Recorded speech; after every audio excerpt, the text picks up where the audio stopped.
Okay. Good morning, Democrats. What a morning it already is, huh? There you go.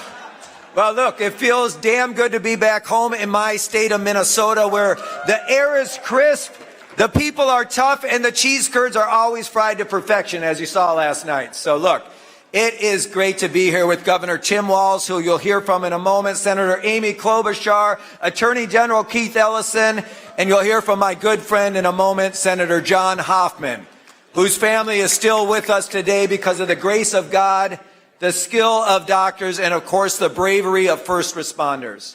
Senator, thank you. It's so amazing to see you here today. And I'm so glad to have some great Democrats with us this morning, like Chairman Gene Wu, representing those badass Texas Democrats. Yes, yes.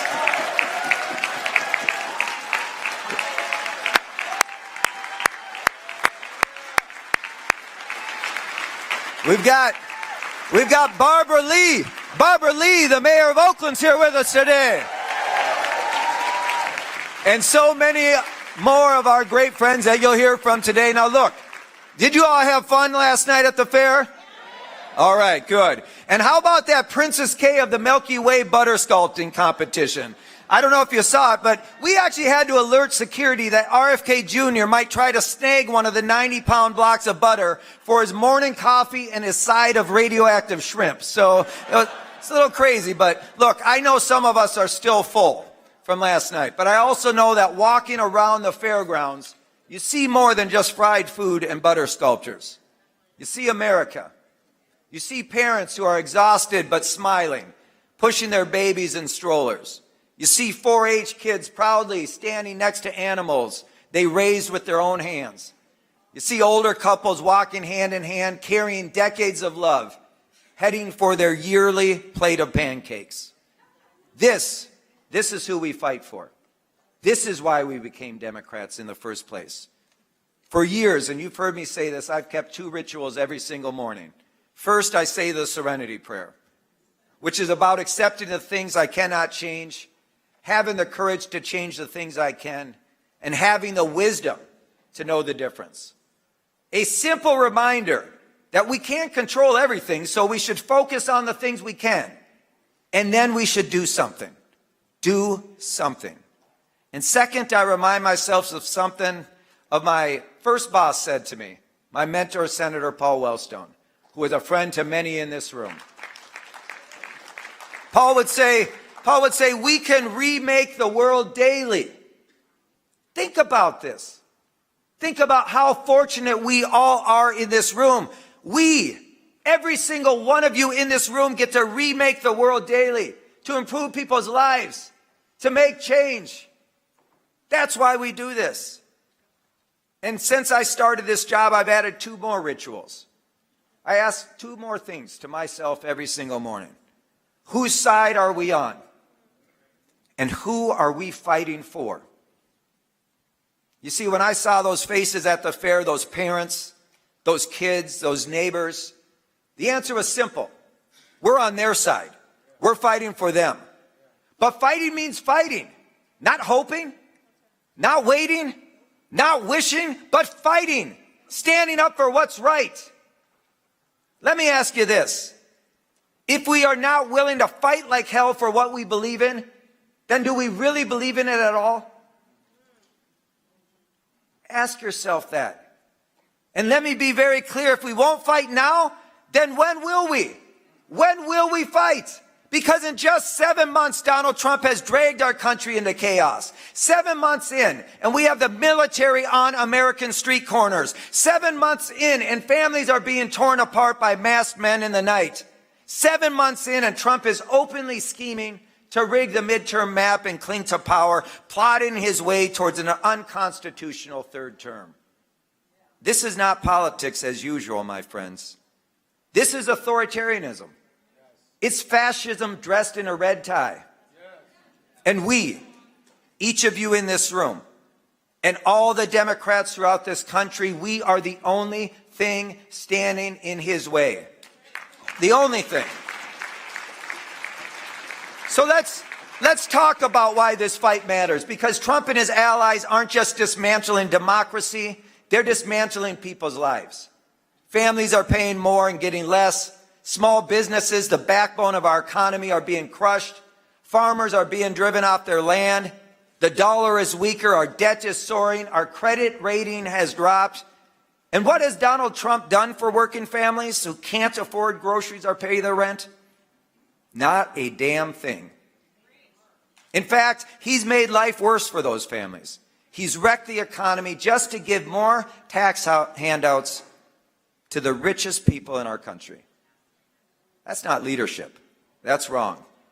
And from day one, Donald Trump and these weak, spineless Republican rubber stamps who aid and abet him have attacked construction jobs. They've attacked rural hospitals. They've attacked nursing homes. They've jacked up energy prices, grocery prices, clothing prices, you name it. Heck, even the payoffs to get a meeting with the president are skyrocketing. It's crazy. Yet they lie about it every single day. You remember when Donald Trump said foreign countries would eat the tariff costs? Remember that? Nope. We're the ones paying the price. No amount of lying or spinning can convince a family's checking account of something that's not true. You don't make America great by destroying the economy. You don't make America great by turning the military on communities. And you don't make America great by attempting to erase history. Yes, Donald Trump, guess what, buddy? There was slavery in this country. And yes, Donald Trump, slavery was bad. Something we shouldn't have to say in the United States of America.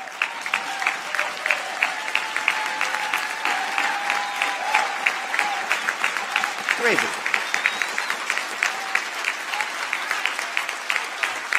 Look, a great Minnesotan, Hubert Humphrey, once said that the moral test of government is how we treat those in the dawn of life, our children, those in the twilight of life, our seniors, and those in the shadows of life, the disabled. I want you to think about that. That's our moral test. On every single measure, this callous, immoral, bankrupt, and soulless administration has failed. Democrats, we measure greatness by how many people have health care, how many families can find child care that doesn't break the bank, how many young couples can get keys to their first home, and how many people with amazing ideas can turn those ideas into businesses that prosper. You see, when Democrats are in charge, economies thrive. The facts on this are very crystal clear. And while we see problems and fix them, Republicans invent problems and make everything worse. So let's be clear, Democrats. It's us, not Donald Trump, who wants America to be great for every person. We are the party of the working class. We are the party of the farmer, the auto worker, the laborer, and the small business. We are the party of workers of every race, age, and background. And we are the party that values safe communities over cheap TV theatrics. You see, unlike Donald Trump, we don't use military as a prop for a failing president. We respect our heroes in uniform. We honor their service and sacrifice. And yes, we want to make sure that every veteran can actually afford a home and get the health care after they've served our country. Now look, here's the thing. After 6 months as chair, I've learned that a lot of people, especially folks in D.C., they think they can change things by winning arguments. You know what winning the argument gets you? Maybe a nice round of applause and a few likes on Instagram. But the reality is it doesn't make life any better for any person. We have to stop for settling on winning arguments with each other. We have to win elections. Look, here's the deal. I've said this before, folks. No one should confuse, in this big tent Democratic Party of ours, no one should confuse unity with unanimity. We are all, in this big tent party of us, we are all unified towards one single goal: to stop Donald Trump and put this country back on track. Yes, yes, we have differences of opinion. Yes, we're a Big Tent party. Yes, we don't agree on everything. But that's the beauty of this Democratic Party. We are still unified despite our differences.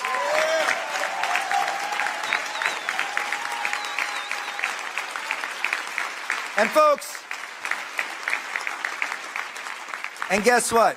Our unity is going to lead us to winning elections this fall in Pennsylvania, in New Jersey, and Virginia. We're going to elect two incredible leaders in Abigail Spanberger and Mikey Sherrill. We're going to re-elect those Pennsylvania Supreme Court justices, and we're going to fight Trump's attempts to rig the midterm elections on his way and on our way to winning back Congress and state houses and attorney general seats and governors and mayors and counties and municipalities across America. Because we know what it takes, because we've already won this year.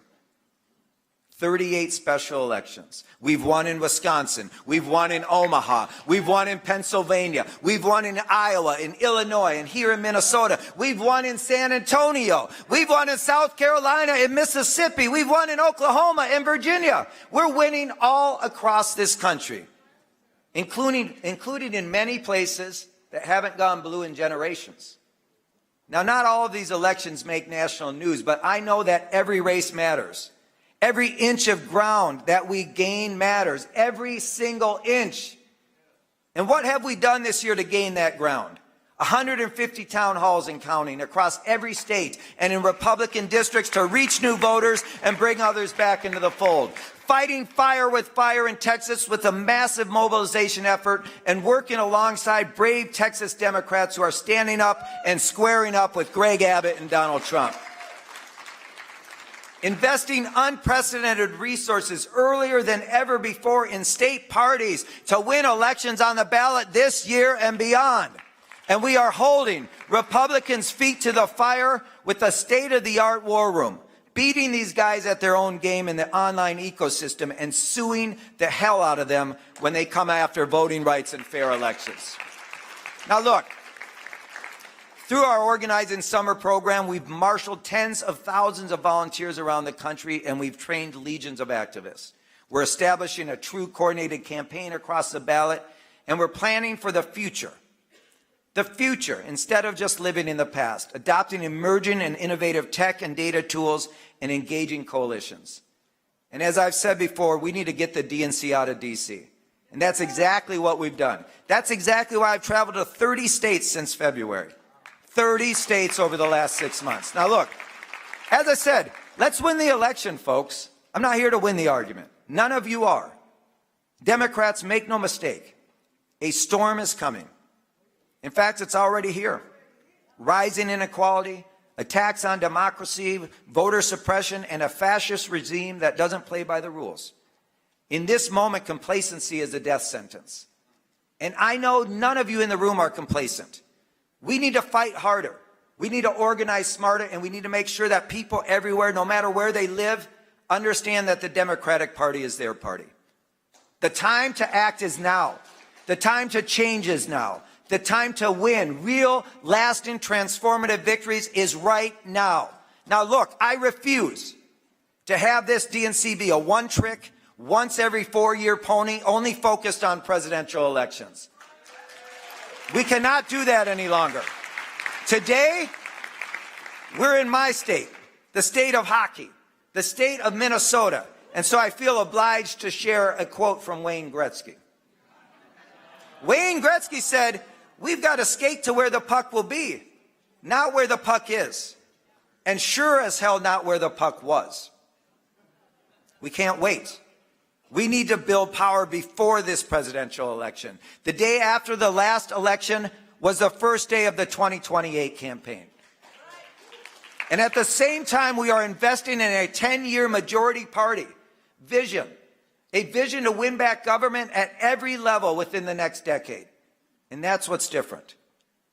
We can take back our states, our counties, our towns, our legislatures, our courts, our Congress, and yes, our country.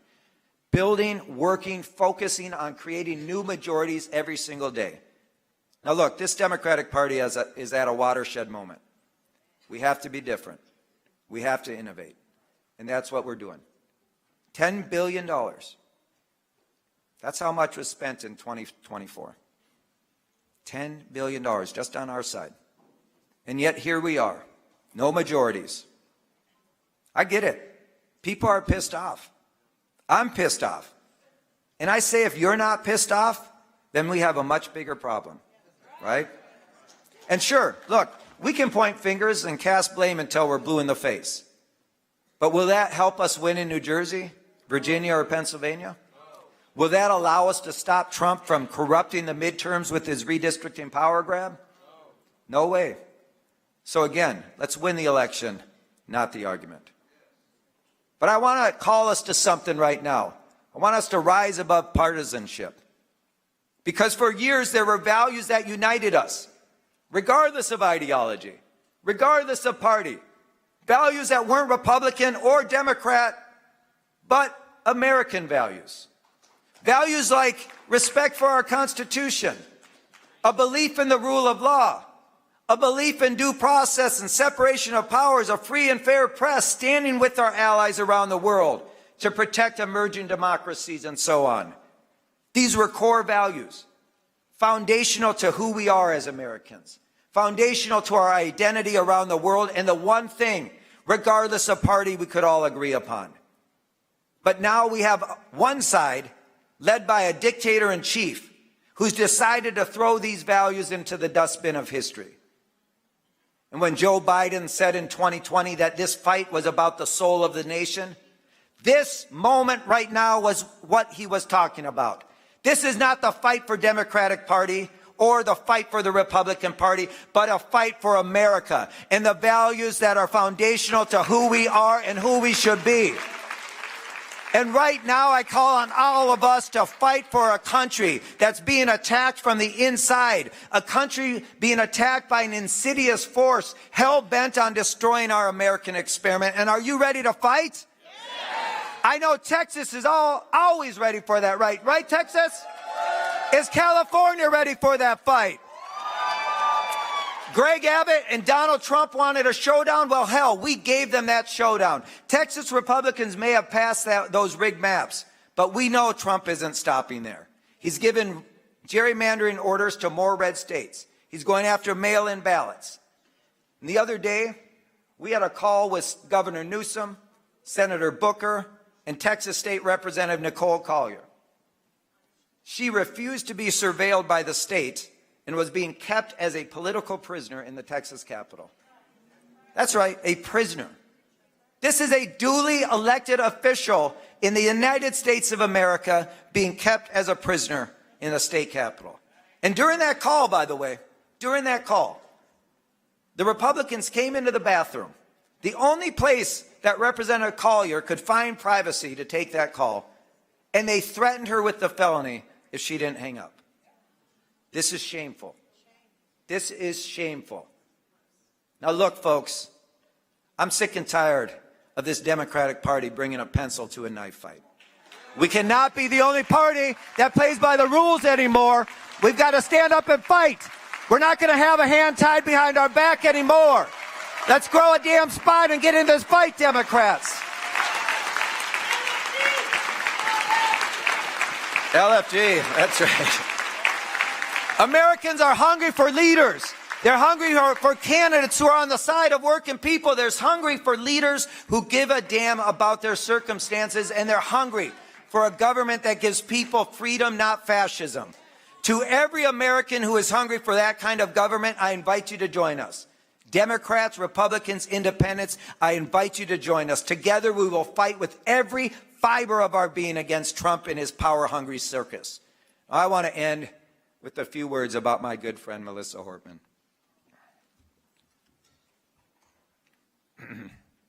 Look, Minnesota.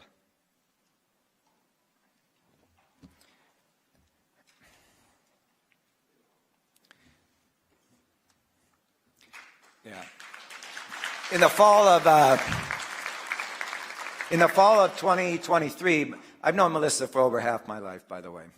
Outside probably Senator Klobuchar, she's one of my closest friends in Minnesota politics. And in the fall of 2023, we spent a lot of time together campaigning for John Kerry. Melissa had once worked in his Senate office, and I was building out his Minnesota team. On one long drive back from Iowa, she turned to me and she asked if she should try again to run a third time for the state house. She had lost twice before that. We waited back and forth. I gave her my advice. She pushed me on it. But she spoke of Paul Wellstone, who I worked for and was my hero and mentor, whom she admired deeply, not just for his politics, but also for his heart.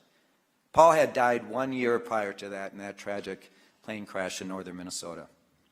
And I reminded her of something that Paul said. The future does not belong to the cynic or to those who sit on the sidelines. The future belongs to those who believe in the beauty of their dreams and are change makers. Melissa ran again, and she won. She didn't give up. She didn't stop fighting. And she became one of the greatest change makers Minnesota has ever known. Because of Melissa, and with a one-seat majority, Minnesota passed the most pro-family, pro-worker agenda in America. Paid family and medical leave, the biggest child tax credit in history, free school meals, free college tuition, the largest K-12 investment ever, codifying abortion rights, and so much more. None of it, not one piece of this Minnesota miracle would have happened without her. And so if I can leave you with one thing this morning, let it be something that Melissa knew. Power is fleeting. We never know when we'll have it again. So use your power. Use your power when you have it to make the biggest difference you can for as many people as you can. Remember why you got involved in politics in the first place. Stand up and fight like hell for the things you believe in. Democrats, are you ready to fight? Yeah. Are you ready to take back our country from the wannabe king in the White House? Yeah. Are you ready to organize? Are you ready to organize everywhere? Are you ready to use every lever of power to organize for the future we deserve? Remember this, Democrats, when we organize everywhere, we can win anywhere. Say it with me. When we organize everywhere, we win. Let's fight, let's win, and let's remake the world daily, Democrats. Thank you. Now look, thank you for listening to that long speech. I had to get that. I appreciate it. Look, here we go. I am really honored to have a great friend of mine with me today. Gene Wu, who is the chair of the Texas Democratic Caucus, is here with us today. He's a true fighter for the people of Texas. You know, when the fight came to him, he didn't flinch. He didn't back away. He knew immediately what he had to do. I had the privilege of standing shoulder to shoulder with Chair Wu twice over the last month, both in Texas and in Illinois. As Representative Wu and the Texas Democrats led the charge against Donald Trump's gerrymandering. I want to thank him. I want to thank Gene for his leadership. I also want to thank him for igniting a national movement within this party to stand up to Trump's rigged schemes and to defend the rights of American voters. Oftentimes, it takes someone giving us a shot in the arm.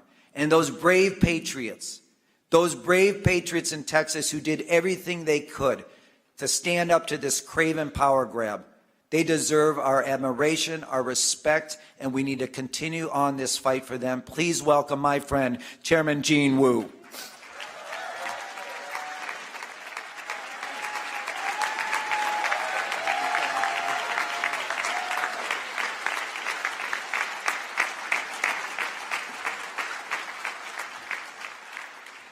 Thank you so much. My name is Gene Wu. I'm a simple state rep from Houston. I represent House District 137, which is the southwest part of Houston, which is a largely immigrant community. And I'm also just happen to be the minority leader in the Texas House.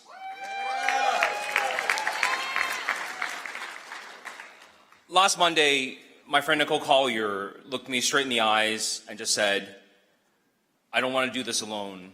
Would you stay with me? And I was kind of taken aback because we had just gotten through what it was probably one of the most brutal legislative sessions that we've had in a long, long time.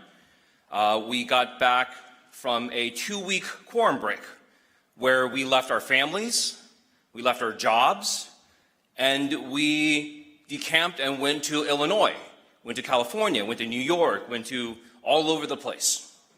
And during that time, oh God, what have they done? They tried to send the FBI after us. They doxed our homes. They sent rogue vigilantes after us. They put DPS troopers in front of our houses. They went after people who were in hospitals. They filed frivolous lawsuit after frivolous lawsuit to try to get us unseated. We had the deal of the rogue sheriff. They were bomb threats. We got kicked out of hotels for the bomb threats, not for other stuff. And we had just come back, and my wife had taken a bus 3 hours up to Austin so that she could pick me up and take me home and see my kids for the first time in a while. And all we had to do was come in, sign this permission slip, and accept a police escort, accept a state police officer to monitor and guard us and watch us and chaperone us 24 hours a day. And I didn't think much of it because I was so tired and I so desperately wanted to see my family. But when Nicole looked me in the eyes and said, "Would you stay with me? I don't think I can do this alone," I could only respond with one answer: yes. And it was hard to do because I had to call my wife then and tell her that she had to get back on the bus and go back to Houston by herself. And that was hard. That was really hard to do, but it was something that was really necessary. And for the next 72 hours, I was no longer minority leader. I wasn't even state rep anymore. I was Nicole Collier's personal assistant, her staffer, her production assistant, her nutritionalist. I thought I was prepared to deal with it because I have 2 young boys, but you do not understand like the concept of chasing after an adult woman, begging her to please drink water. And to remind her, this is the 4th time I've reheated your oatmeal, please eat it. But here's the thing, she did hours and hours and hours of interviews, interview after interview after interview. I mean, like, I was tired just watching her. But what people didn't see was there was a lot of people behind her who helped out, including myself, because staff weren't allowed onto the House floor then. And it just reminded me of my time with Chair Martin. Because that conversation where Nicole looked me in the eyes and asked me to help her, I had that same conversation with Chair Martin. And in fact, I know exactly where I was the moment I made that ask, because I had been dreading this phone call for weeks. But I knew this is something that we had to have if we were to make this successful. We needed the DNC support. We needed Chair Martin's support. And I remember exactly where I was because for whatever reason, I was doing a tour down in South Texas in the RGV, and I was actually standing at the border wall. I was standing at the Texas-Mexico border wall having this very surreal conversation with the chair of the DNC talking about how do we save democracy? How do we save our nation? And I don't know if you can tell, but I'm kind of a nervous, awkward person to begin with. And so these conversations, these phone calls never, they're always kind of like, I'm just stammering my way through the call. And so I finally get to my first ask. I'm like, oh, okay, would you do this for us? And he just said, yes, we'll take care of it. I'm like, oh, that was easy? And so I said, well, look, here's what our members need. Here's what they're afraid of. Here's what we think will really help. And item after item, Chair Martin just said, yes, yes, yes, right?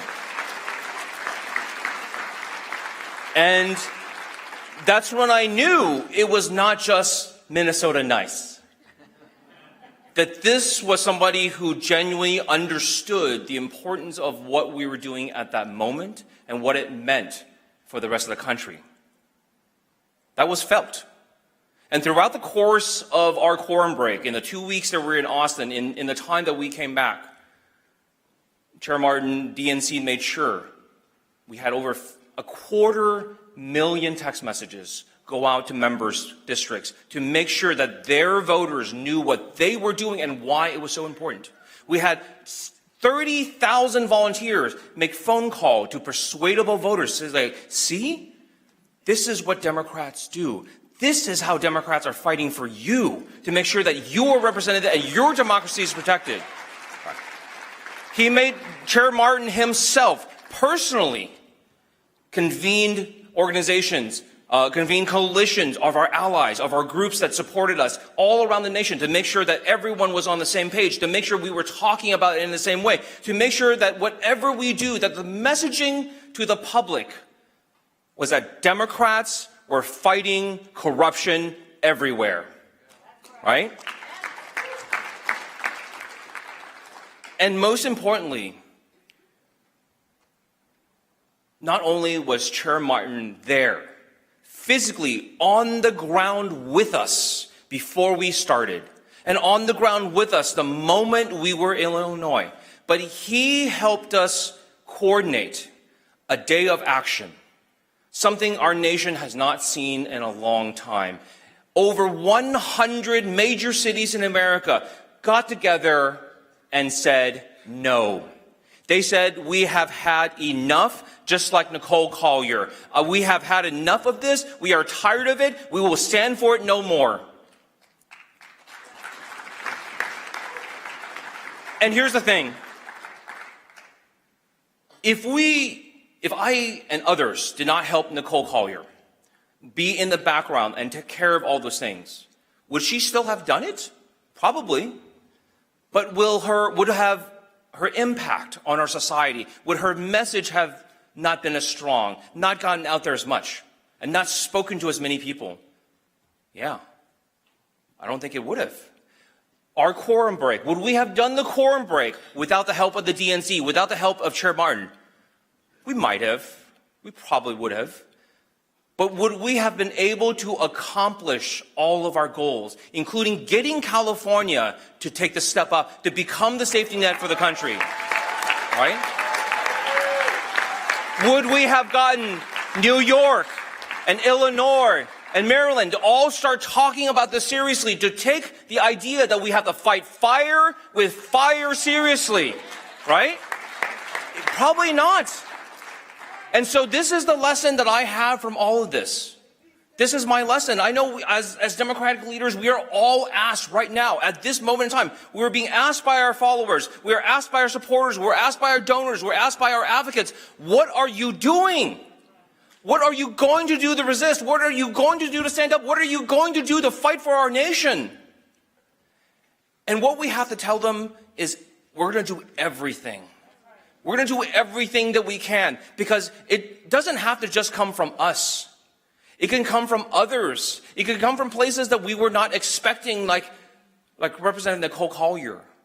But the fact that those acts of resistance exist also means that we have to be ready to support them. To not say, like, we are not the stars here. We are going to make sure that their message and their story and what they're trying to do is amplified and goes out to the public and sparks the hearts of Americans. That's what we need to do. And that's what we hope we keep doing. Chair Martin, on behalf of the state of Texas, on behalf of House Democrats in Texas, thank you so much for your support, to the DNC, to everybody here who supported us. Thank you so much. We appreciate it. And I'm going to say this. What we are doing is igniting the hearts of Americans to remind them that what makes America great is us. It is Americans who make America great, and we will go back to that. We will go back to America that we believe in, America that works for people who work hard and follow the rules. Democrats are going to fight for Americans.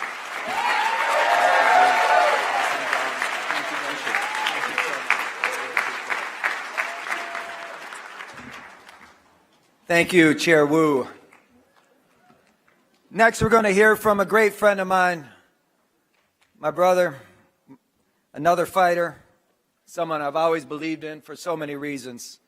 And let me tell you, of course, you know he's a champion for consumers, for working families, and he is not afraid of taking anyone on that comes after Minnesotans. No matter how powerful they are, our Attorney General will always take them on. Now look, I want to tell you something personal about my friend Keith. He's an organizer.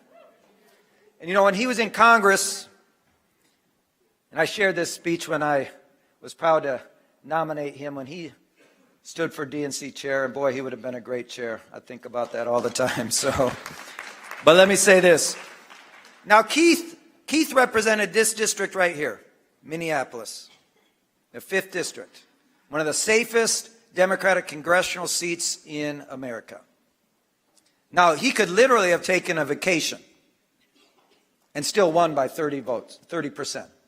Literally. He didn't have to do the work.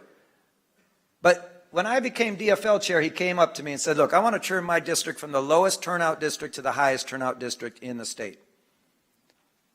And we did that. And we did that because Keith said, you know what? I can still win without campaigning, but I know when I campaign, I can help other Democrats, and most importantly, I can help people become a part of their democracy.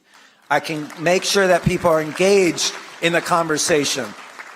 It is always such an honor for me to introduce my brother, my friend, Minnesota's Attorney General, Keith Ellison.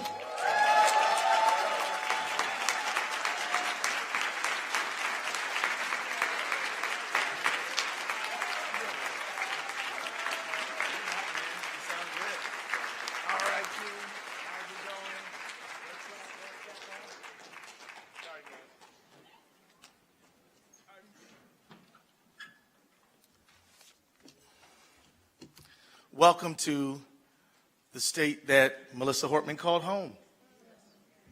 Welcome to Melissa's home state. You know, it may strike some of you as strange that a Muslim would say, blessed are those who mourn, blessed are those who are persecuted for the sake of righteousness. But Melissa would not find it strange because she saw our faiths as a bridge between us, not a wall. That was who Melissa was. Melissa, when I met her in 1996, she was a legal aid lawyer. She was a legal aid lawyer, and I was the director of something called the Legal Rights Center. And we both were representing the same person on different things.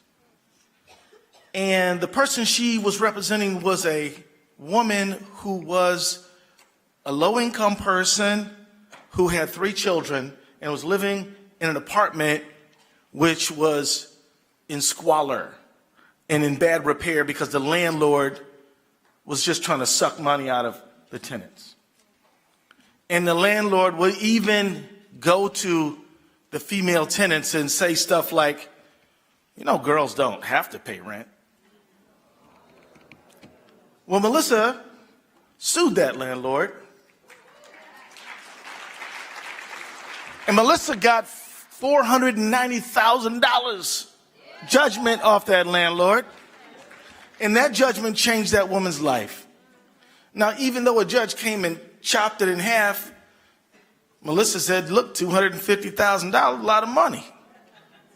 Melissa's a champion, always has been one. And friends, Melissa was persecuted for righteousness' sake. Melissa fed the hungry. What else do you call universal school meals? That ain't rhetoric, that's lunch. Melissa welcomed the stranger. In Minnesota, if you can prove you can safely operate a motor vehicle and you get insurance, you can drive a car. And we don't care. I mean, you're in immigration status, that's the Fed. Your business with the feds ain't got nothing to do with us. She welcomed the stranger. And all of our faiths say, welcome the stranger, feed the hungry. She was one who comforted those in prison. You know, we passed a law that said that if you're out of confinement, you can vote. Whereas before, you had to finish probation and parole before you could vote.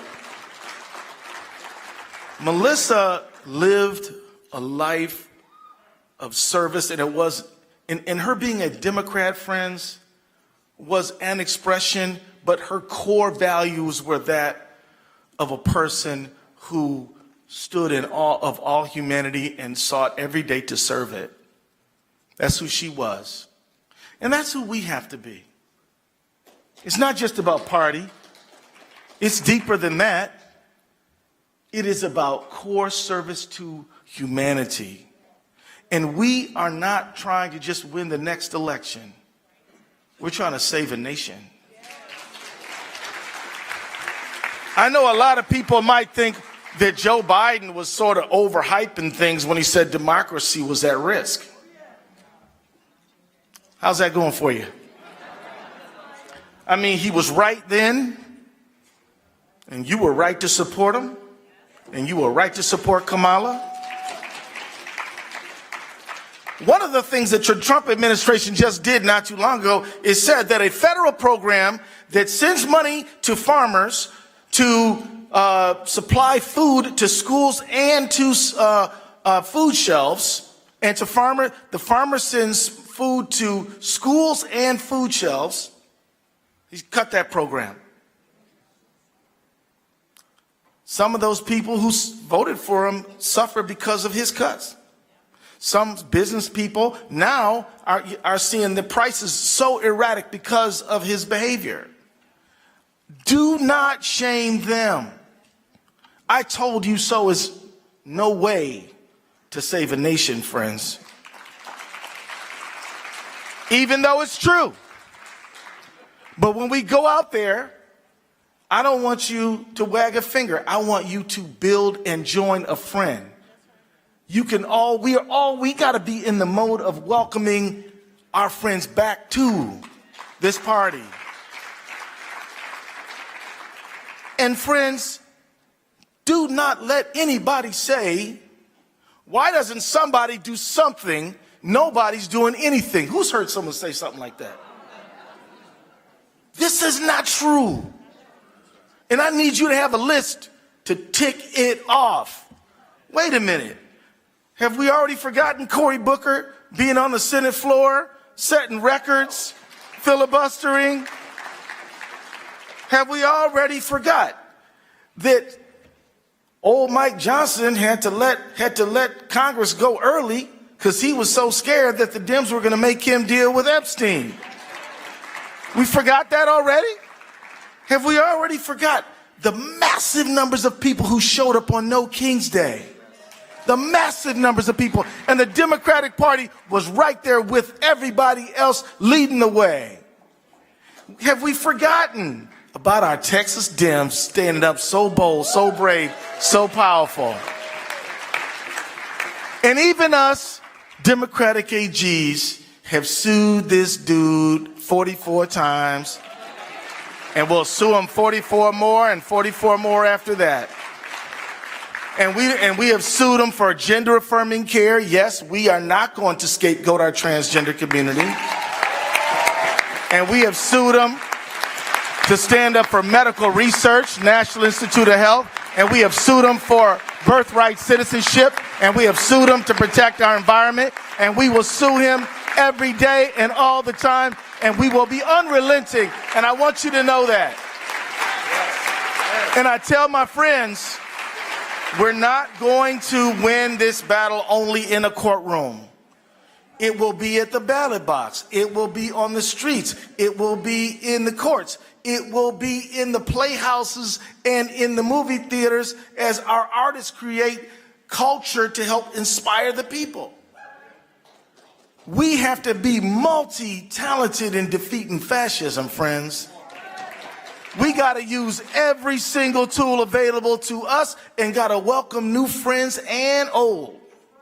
And we got to remember that for the last 50 years, wages have not been keeping up with prices. And for the last 30, 40 years, oligarchs have been enriching their wealth. And this big, ugly bill is a bill where if you are the top 10th of 1%, you're going to get a $250,000 tax cut, all paid for by the poorest of the poor. If you make $15,000, you're going to have a tax increase. And this is what this dude is doing. He's literally subsidizing the wealthiest of the wealthy at the expense of everyone else. And we cannot stand for it. We are the best hope for the American people, and we've got to act like it. So let's get out there and fight and win. The thing is ours.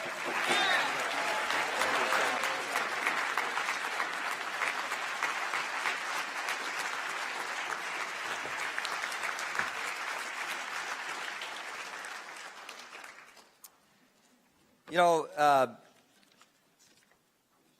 last evening, for those of you who are out at the State Fair, you got to hear from my senior senator.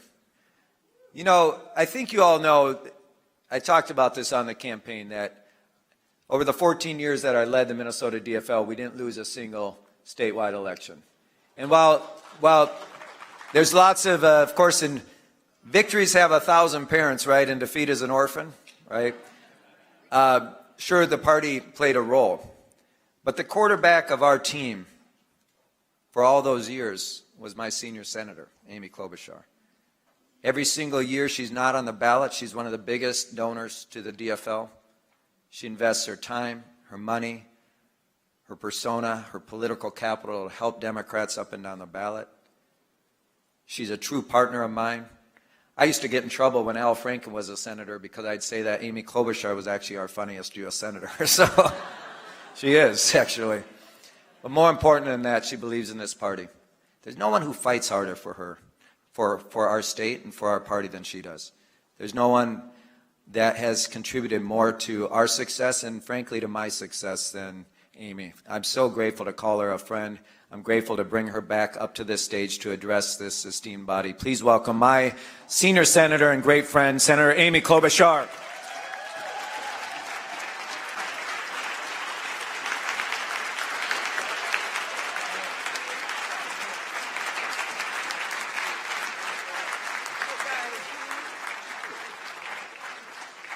Okay.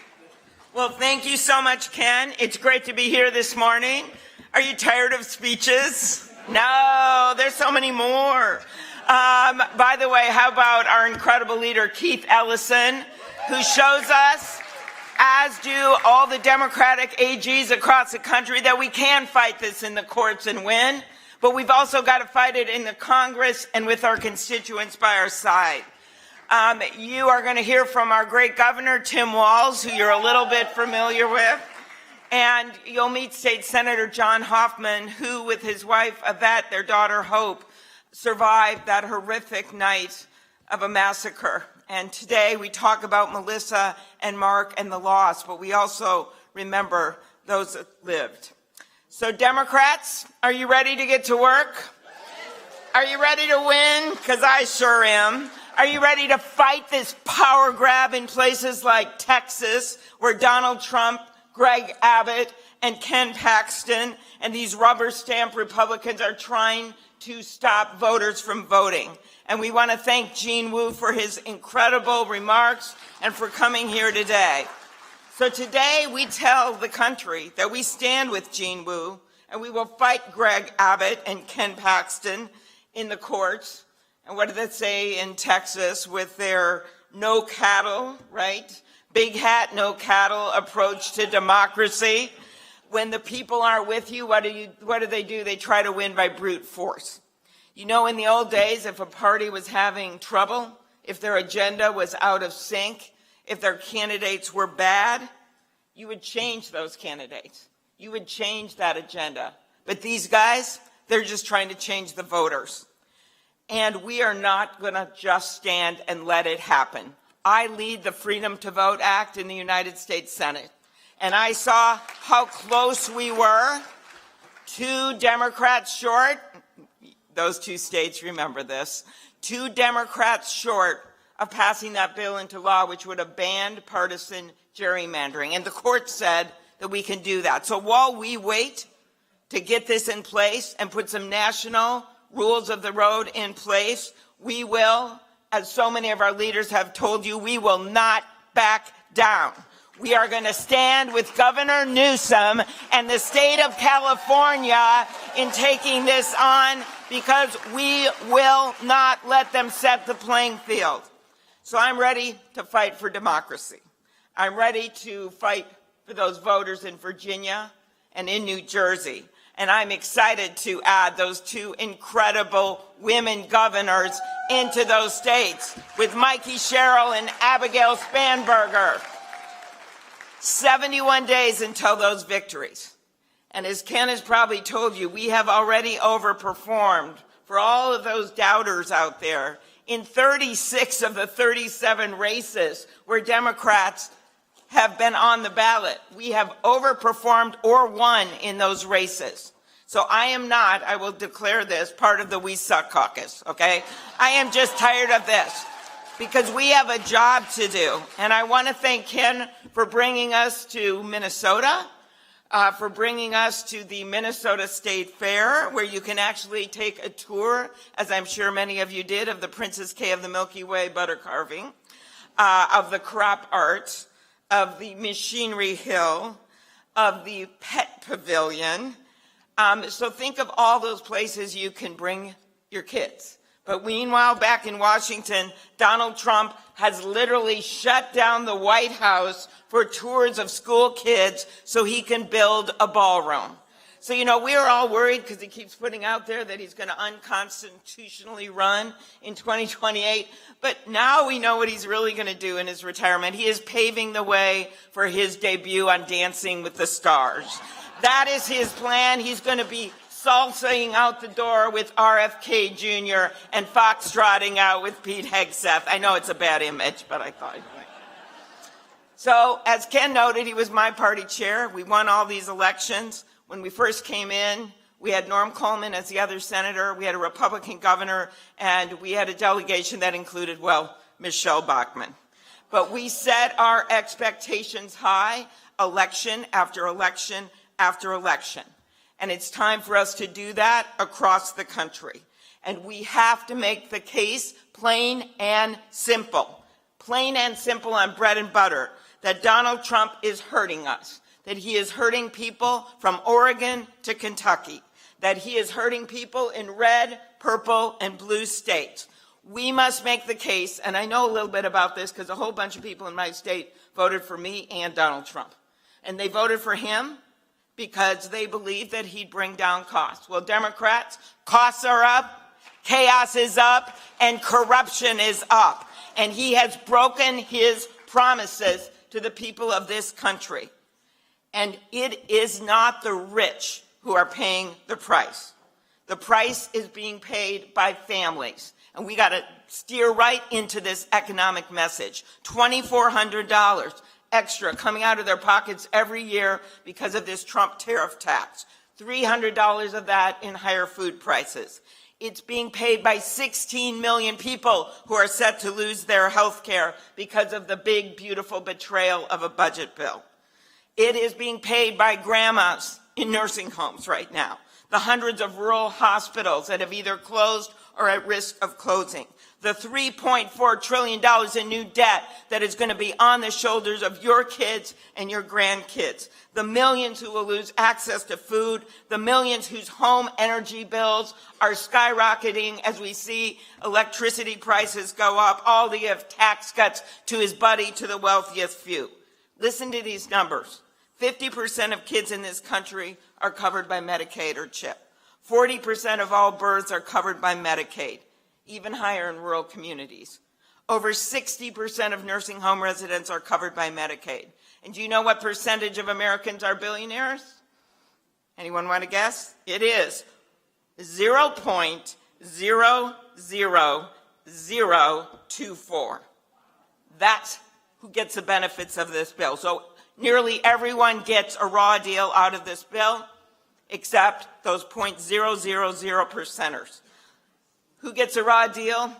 Beth Beneke, an Army veteran, mom, and owner of Busy Baby in southern Minnesota. She started a successful small business selling products for high chairs. She was Minnesota Business Person of the Year. She came to Washington, got honored by the Small Business Administration a few months ago, and then had to come over and do a press conference with us and Senator Schumer and our other leaders about what was happening because she's getting decimated. She is roadkill to these tariffs.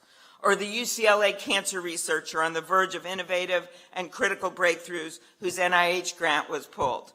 Or the UP Michigan hotel manager whose bookings were canceled this summer because people can't justify taking a vacation, or because so many of our friends in Canada are pissed about being called the 51st state and won't even cross the border anymore. Or the farmer in New Mexico relied on immigrant workers who are too afraid to do it anymore. And we have a message to Donald Trump. Immigrants don't diminish America, they are America.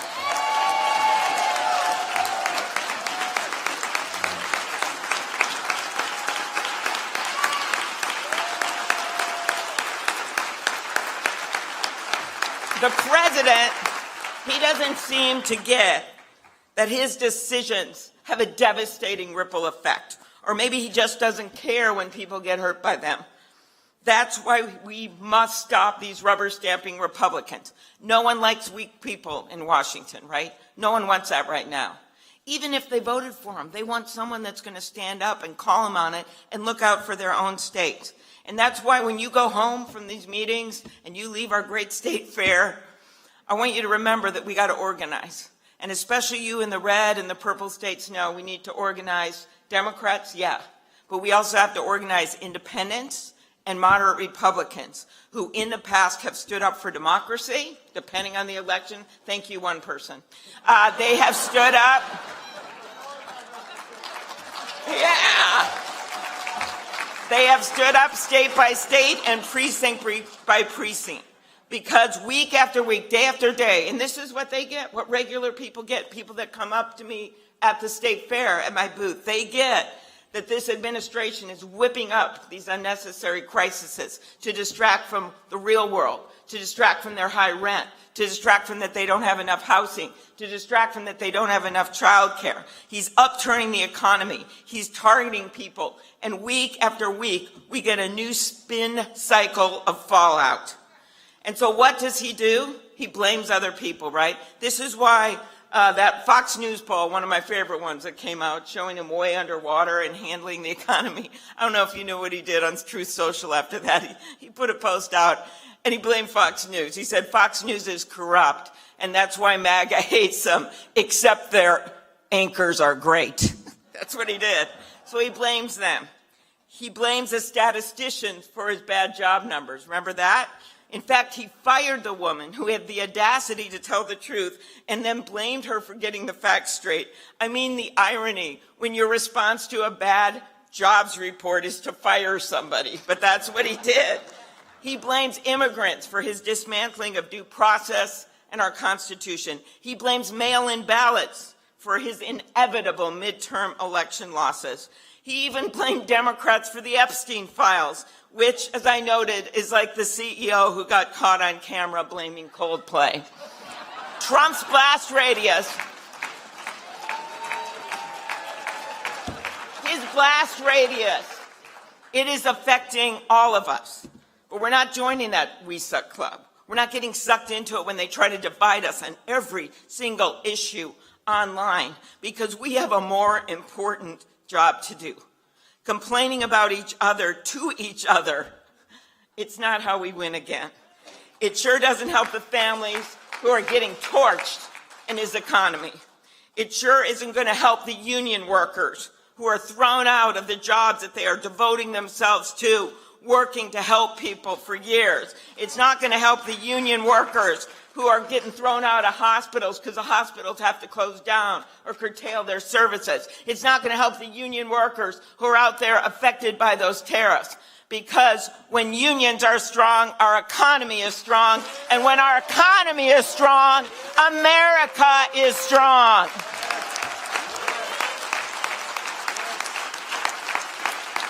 And if anyone, looking at Pennsylvania over there, if anyone knows a little bit about unions, if anyone's still wondering what's at stake this year, let me tell you. You all know the House of Representatives is well within reach.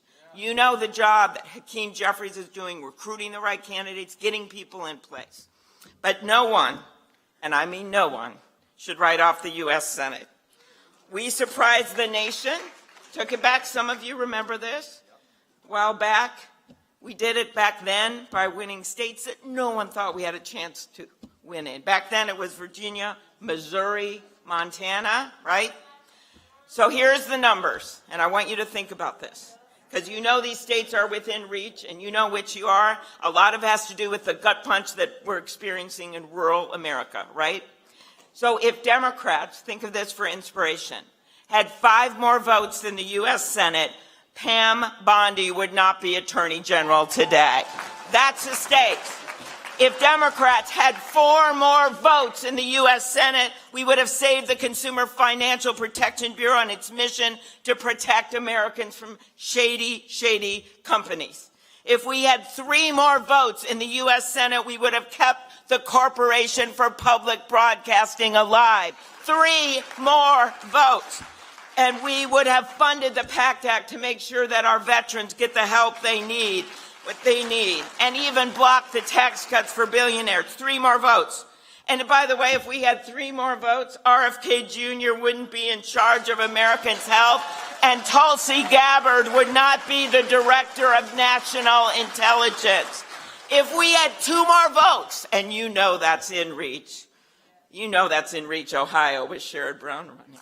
You know that is in reach, North Carolina with Cooper running. Did you put them in the front for a reason there? Okay. If we had 2 more votes, just 2 more votes, we could have kept Doge out of Social Security, saved the program that keeps our farmers in business and feed the world. And yes, Kash Patel would not be director of the FBI. 2 more votes in the U.S. Senate. And if we had 1 more vote, 1 single vote in the Senate, we would have stopped the across-the-board tariffs. We would have kept the ACA premium tax credit in place, which we're going to try to do again. Don't worry about that. Pete Hegseth would not have his job, and that one big, beautiful betrayal of a bill would not have existed. 5, 4, 3, 2, 1. That is your countdown to this election.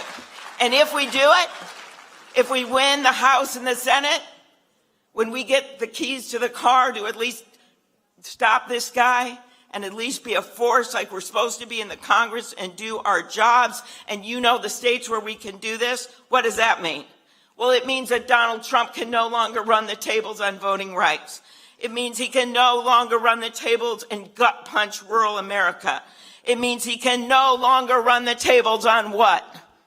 The Supreme Court. That is what this means. That is what is at stake. 71 days till New Jersey and Virginia and the rest of the local elections. I know I was just down in Arapahoe County, Colorado. Where are you? Oh, how fun was that? Those local elections out there, watch for it. Littleton, Aurora, I could go on.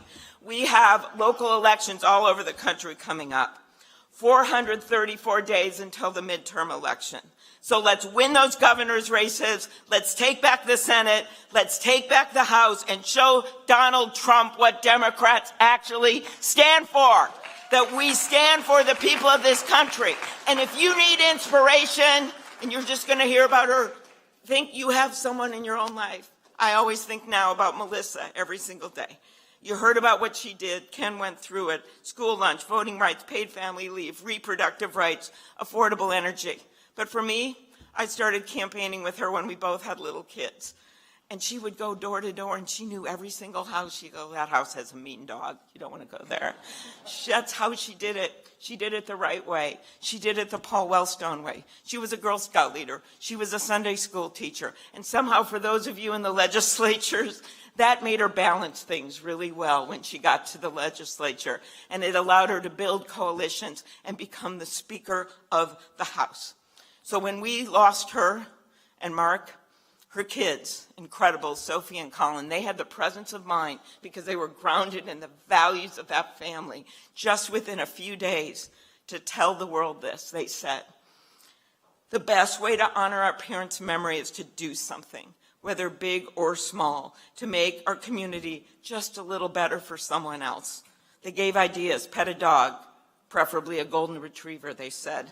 Plant a tree, tell a cheesy dad joke, stand up for what you believe in, especially if that is justice or peace. And in our quietest moments, DNC, when things seem bleak, when everyone's pointing fingers, I want you to think about that inspiration of doing things big or small. It can be small. One more volunteer, one more door knocking shift, getting people to stay on a little more. It can be a little bigger, recruiting the best candidate you can get, right, for running an election. And then it can be really big, flipping a congressional seat, flipping a U.S. Senate seat. But to believe it, you have to keep that inspiration alive. That's the message that Sophie and Colin left us with.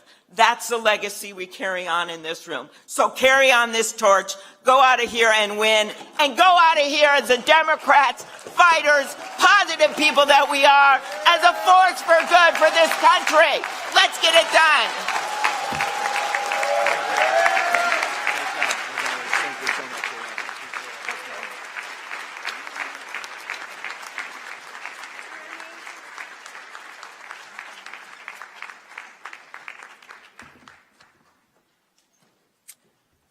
Thank you, Senator Klobuchar. As always, we have a few more speakers, but I'm so honored that our next speaker is joining us today. Some of you heard from him yesterday briefly at the State Fair before he went over to see the Indigo Girls, so he's got his priorities right. But let me tell you, I'm sure the governor will talk about this, but you know, one of the first calls, if not the very first call that he made after Vice President Harris put him on the ticket was to Melissa Hortman, to thank her for being a partner, thank her for standing up and fighting with him to do good in this state. You see, what I'm so blessed by here in Minnesota is that we have servant leaders.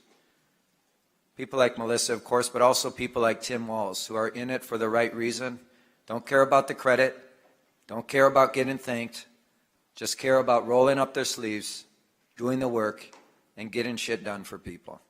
Truly, truly. I'm so blessed. I feel blessed. I miss this state so much. I look at Richard all the time, and I'm like, damn, Richard, you got it good here. You do.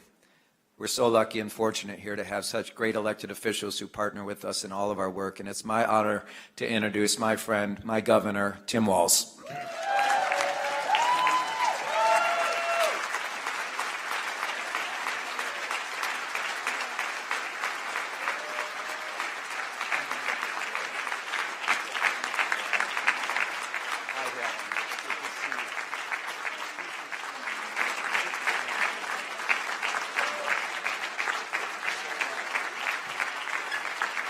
Wow, good morning.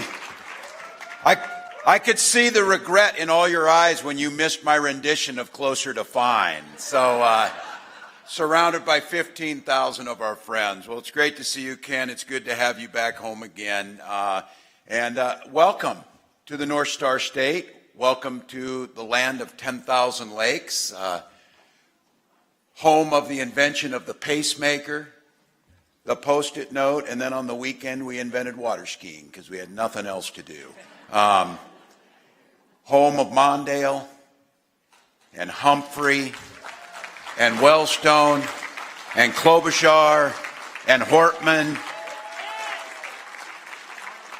and so many others who drive every day, strive to make this state better each day a little bit better. And I have to tell you, I'm feeling it in this space. I think for all of you, our state experienced incredible trauma this summer with the murder of Melissa and Mark, the shooting of John Yvette, the heroism of the Hoffman's daughter Hope, and so many stories that came out of it. The last time I was in this space was that night, which so many of us were here with Melissa, and we celebrated the Humphrey Mondale dinner, and we celebrated our accomplishments, and we looked to the future. And then shortly in the early morning hours, the tragedy came. A politically motivated assassination that the current president of the United States doesn't think it's worth his time to acknowledge, and a rhetoric from his followers that continues to perpetuate the climate that leads to these types of things. So I know we gather here in Minnesota. We have not moved on from it. It is not a new news cycle for us that we are forever changed by it, but we're a hardy people. We endure cold winters, normally hot summers, and we've seen these things happen. But I think the thing that I'm most proud of is that legacy that Melissa Hortman leaves was one about improving lives, as Ken said. It was about servant leadership. And today, part of our big debate in Minnesota, when you start school, it's considered sacrilegious to start school before the state fair is over. But some of our educators said it's good to start school and get them back in the classroom. So a lot of our kids are back in school today.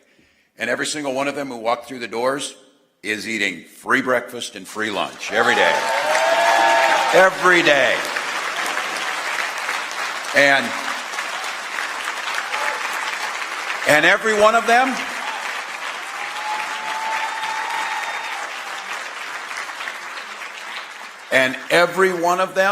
had access to universal pre-K.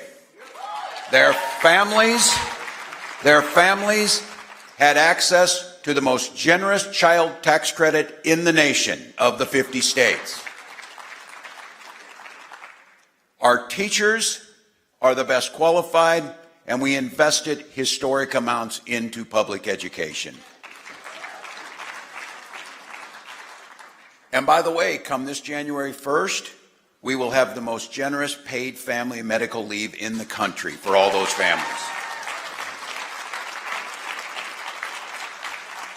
And don't forget, after we get past Labor Day, we can start school, but I just want to be very clear about this. Minnesota always has been and always will be a union state. We're union proud.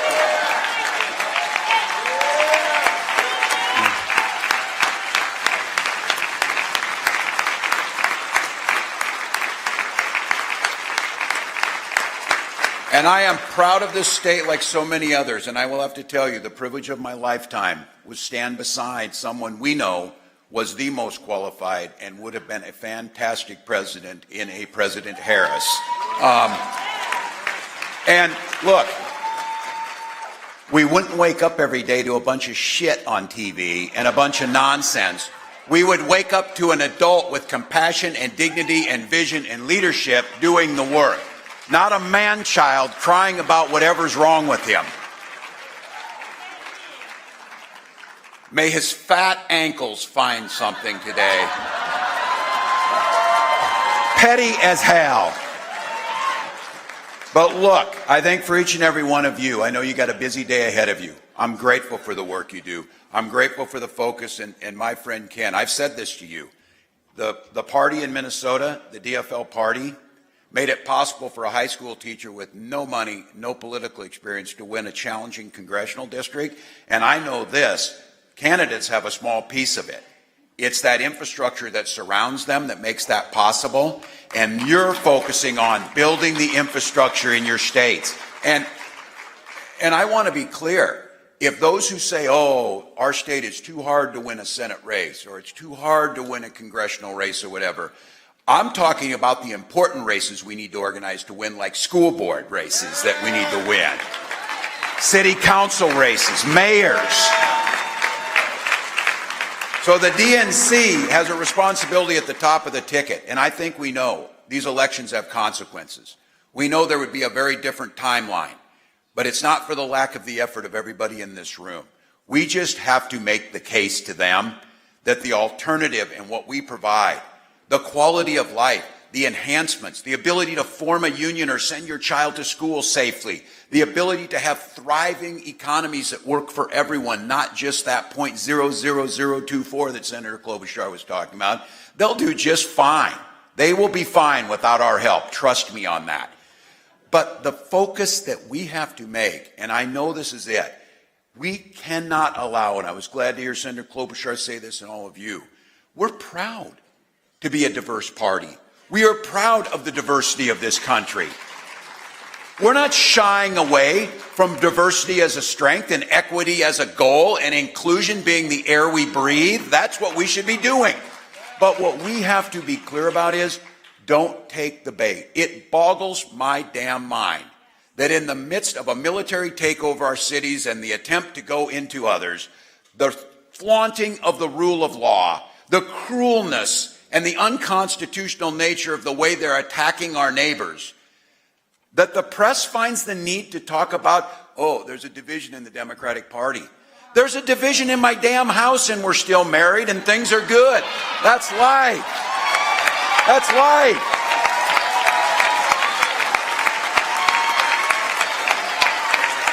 We are strong.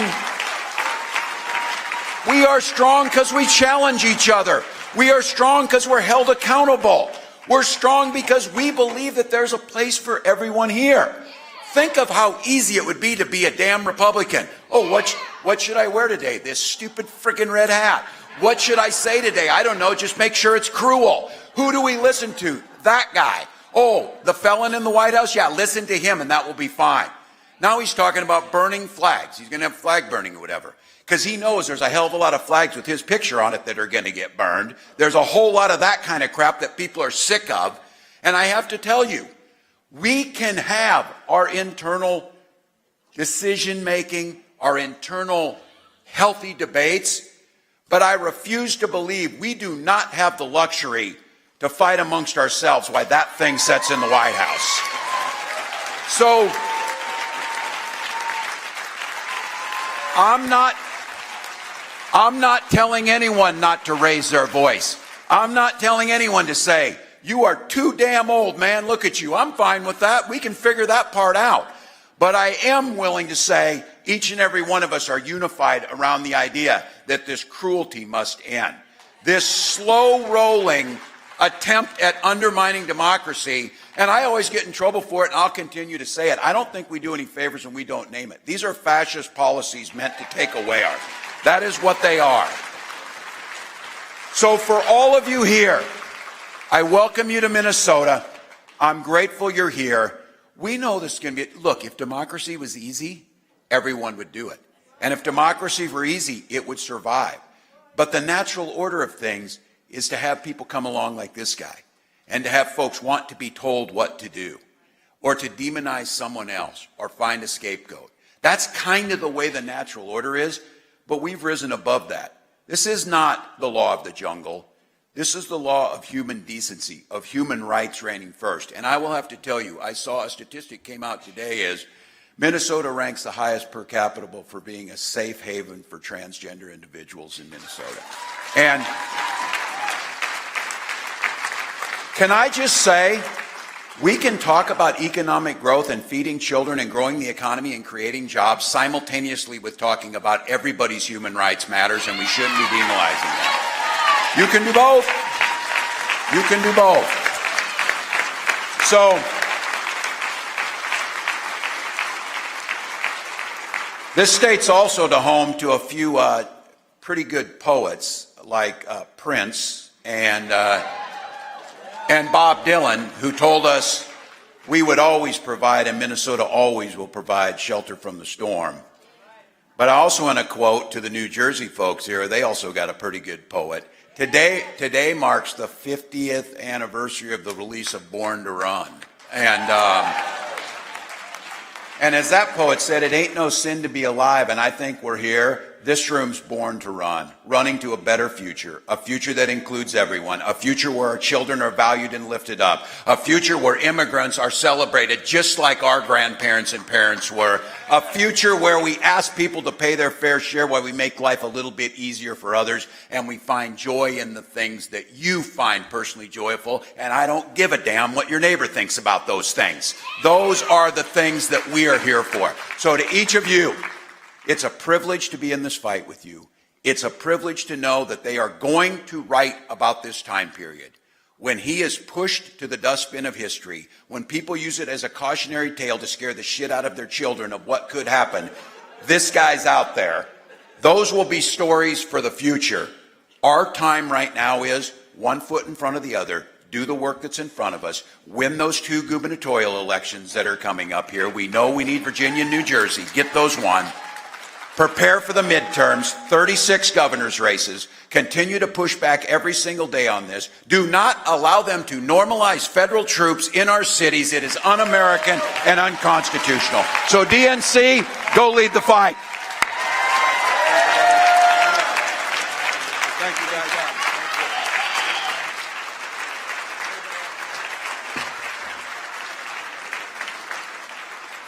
Look, I want to take some time now.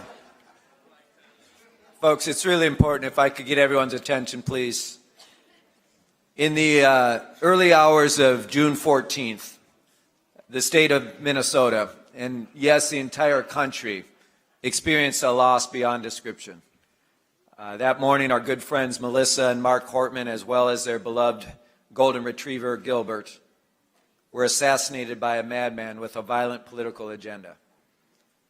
2 of our other close friends, John and Yvette Hoffman, were shot several times, targeted, and yet, thankfully, are still with us here today. And for that, we thank God. We thank law enforcement, we thank first responders, and we thank all the doctors, nurses, and medical professionals. Now, since June 14th, we have prayed. We prayed for the Hortman family, for the souls of Melissa and Mark and Gilbert, for Sophie and Colin, their children. We have prayed for the Hoffman family and for their full recovery. We have prayed to stop this violence. We prayed for justice. We prayed for our own loved ones, our friends, our neighbors, our families, and yes, our leaders. And like all of you, my wife, Jen, and I are still reckoning with what happened. Melissa Hortman was one of the most consequential legislators in our state's history. And as amazing of a leader as she was an even better person. A mom, a friend, as you heard, a Sunday school teacher, a daughter of the working class. Melissa had so much fire in her. She led with clarity and courage. She refused to waste 1 second, not one. And because she refused to waste time, and as you've heard today from so many of us, millions of Minnesotans are better off today. She accomplished so much for the people of this state. We are so indebted to her. We lost a giant, a friend, a fighter, a quiet revolutionary who led with brilliance and humility, with grace and grit. The kind of leader who doesn't come around very often, and certainly one who can never, ever be replaced. There's an old saying, as some of you have heard, that if you change one life, you change the world. Melissa Hortman didn't just change one life. She changed an entire state. And in doing so, she changed history. Look, her, I shouldn't say this in front of folks, but her mantra to the legislative caucus was LFG. When we won back the trifecta, their first trifecta in 10 years, we won back in 2022. She didn't sit on power. We had a 1-seat majority. 1 seat.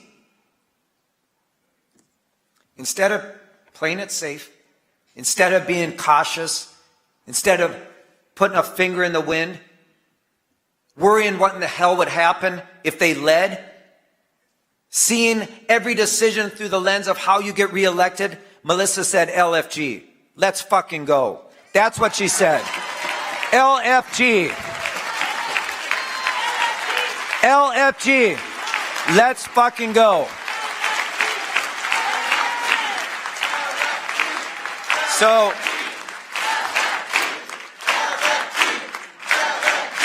that's right. So, it's with great honor that I bring up some speakers to talk about Melissa. And the first I want to recognize is a great friend of mine as well, State Representative Zach Stevenson, who Melissa hired as her campaign manager in 2004. The race she won to actually get elected for the first time to the Minnesota House of Representatives. He's a great leader in the state house, and probably no one in this state who is closer to Melissa Hortman than State Representative Zach Stevenson. Zach, come on up.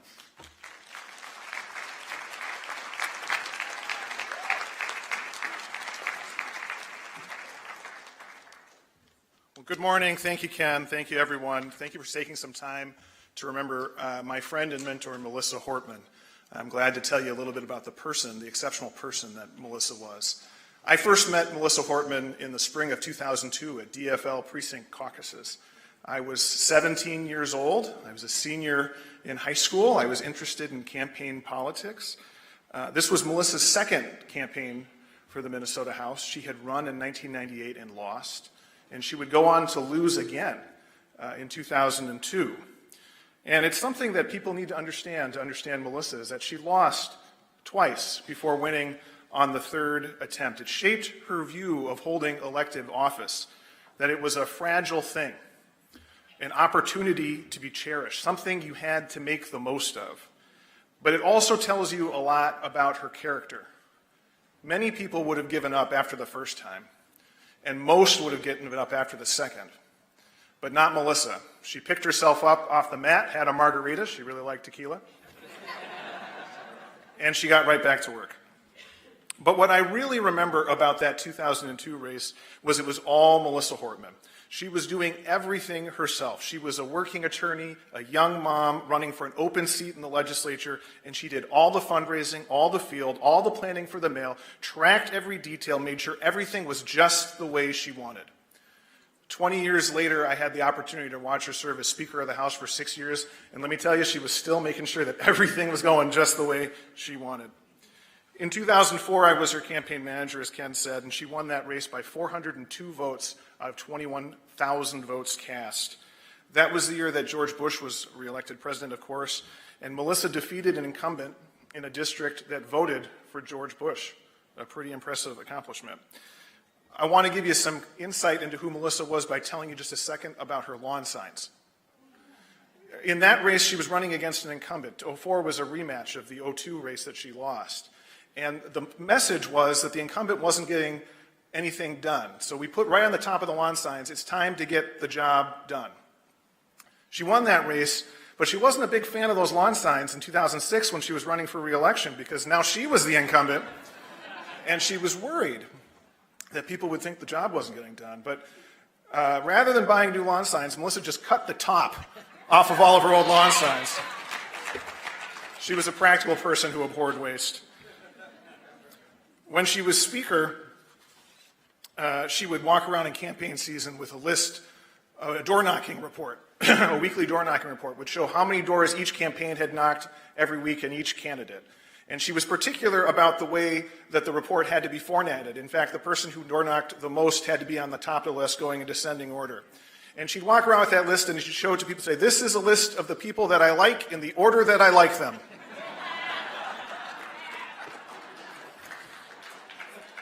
Melissa was a big believer of the importance in loyalty in politics. You could have no better ally, no truer friend. She was always too generous in giving other people credit for her accomplishments. She would introduce me. She'd say, this is Zach. He's the only reason I'm in the legislature.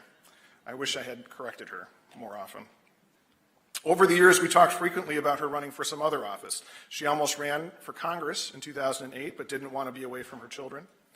In recent years, I and many other people tried to convince her to run for governor after Governor Walz is done. She wasn't lacking in ambition, but she had a pretty practical view of it all. One time, when I repeated that I thought she should run for governor, she said, Zach, why would I do that? I already run the state, and I get 6 months off every year. She could also be so self-deprecating. Many of us were worried that she would retire from the legislature. She'd say, I have no other skills. I think I'll just stay here. What bullshit. She was so talented, so skilled. She has a list of legislative accomplishments a mile long. Even before she was elected Speaker, she passed the first community solar standard in Minnesota, created the community solar program, led the charge, and successfully overrode a Republican governor's veto of a gas tax increase, getting 6 Republicans to vote to increase taxes, if you can believe that. She increased funding for a school district and finished a key highway that served her community. And then she was elected Speaker of the House. In the first 4 years, we had divided government, but we still got so much done. Comprehensive opioid response, the nation's toughest wage theft law, an emergency insulin program, the state's largest ever infrastructure bill. But she wasn't satisfied. I can remember in the summer of 2022 her telling me, I just wish we had a trifecta. Then people could really see what I can do. Boy, did we ever. The 2023 session, of course, will be remembered as her masterpiece, the pinnacle of a long and storied legislative career. Paid family medical leave, earned sick and safe time, enshrining reproductive freedom in Minnesota law, a child tax credit that will reduce child poverty by 25%, free lunches and breakfasts for every kid. I could go on and on. Suffice it to say that generations of Minnesotans' lives will be better because of Melissa Hortman. And in that way, even though she's gone, she's all around us. She lives on in the full bellies of kindergartners who get to eat breakfast and lunch every single day. She lives on in the new moms who get to take time to spend with their new babies, and in the thousands upon thousands of trees she had planted all across the state. Because if you knew Melissa Hortman, you knew it always came back to trees. She was a big believer in planting trees. In her time as Speaker, she had a special priority for sneaking as much money as she could into as many budget bills as she could to plant trees. There are whole forests of trees in Minnesota because of Melissa Hortman. There's an old saying that a society grows great when old men and women plant trees knowing that they'll never get to sit under the shade. Our society still has a lot of work to do, but Melissa Hortman was great. Thank you very much.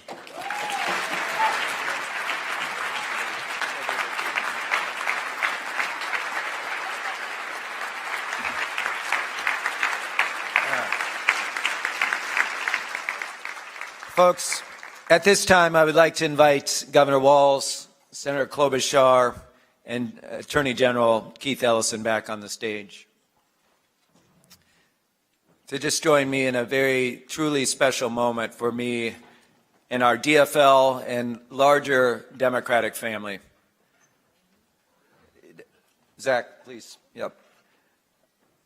Democratic National Committee, I want you to join us in welcoming to the stage an incredible, resilient man, a man who we've all prayed for and prayed with in these last few months.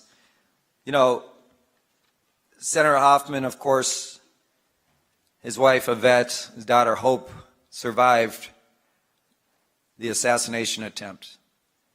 He's still recovering. I will tell you, John and I share a lot in common. One thing is that we both came up with Paul Wellstone. And he's never forgotten those same words, of course, that Paul has embodied in me and so many in this room, that we all do better when we all do better, right? John is an amazing man, and it's my honor to bring up this stage to address the Democratic National Committee, my friend, Senator John Hoffman.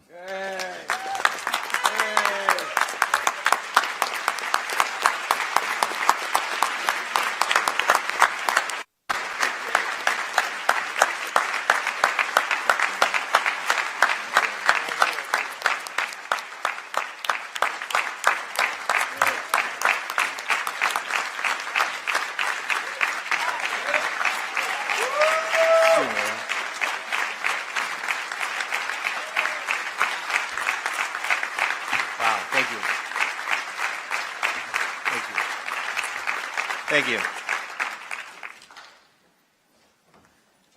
Last night I debated with my wife and daughter about how I would talk about Melissa Hortman. And she used the Effenheimer word many times. And so there was this debate in our house about I should just say LFG, LFG. Dude, you just gave me permission to say that, so good morning. It's an honor to be here with all of you today in Minneapolis. I am Minnesota State Senator John Hoffman. And you know what? Welcome to the North Star State, folks. You know, I'd like to say a few words about where we find ourselves, not only here in Minnesota, but across the country, as we work to reclaim what it means to be not only Democrats, but public officials who engage in public life at this critical juncture in America. I want to start off by thanking DNC Chair Ken Martin. You know, Ken, you've been instrumental in the successes we've had in Minnesota for 2 decades. 2 decades. And thank you for all that and for bringing this meeting back to your home state of Minneapolis, home state of Minnesota. We want to thank Governor Walz. Unbelievable. When he gets up here and he does his thing, I love that, right?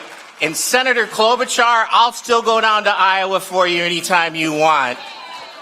Keith, you know what? Having our Attorney General that cares about human rights and civil rights is an amazing thing to have. And that gets to this, the challenge we do face.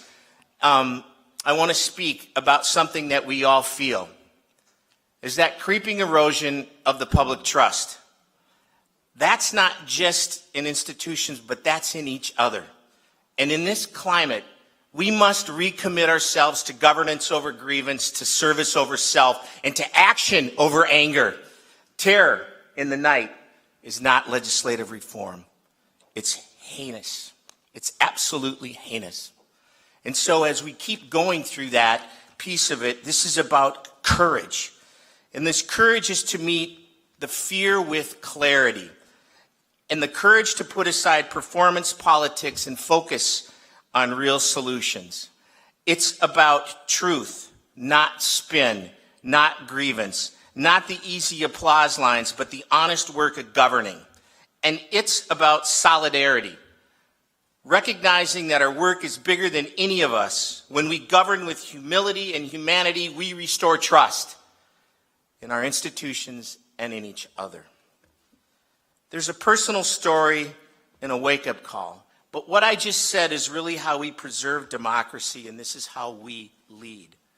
So what happened here in Minnesota in the early morning darkness of June 14th with the political assassinations of Melissa and Mark, and what happened to myself, my wife Yvette, and my daughter Hope was pure evil. It was a political attack on public servants and public service. And it was aimed squarely and slowly at our party. And it was a wake-up call. What is happening at a national level, the persistent dehumanizing narratives and conspiracy theories in public discourse are fueling the radicalization of individuals willing to engage in political violence against perceived opponents. Not okay. I'm still slowly recovering from my gunshot wounds, 9 of them. If you want to see the pattern on my body, it's the same pattern that's in my red door that I no longer have. Although I do still have a long way to go. And what my daughter has endured on top of all this trauma, with publications international objectifying her based on disability, with narratives of the night that aren't even true, that's ableist and that's shameful. And I wish the media would stop leading the headlines with that. Thank you.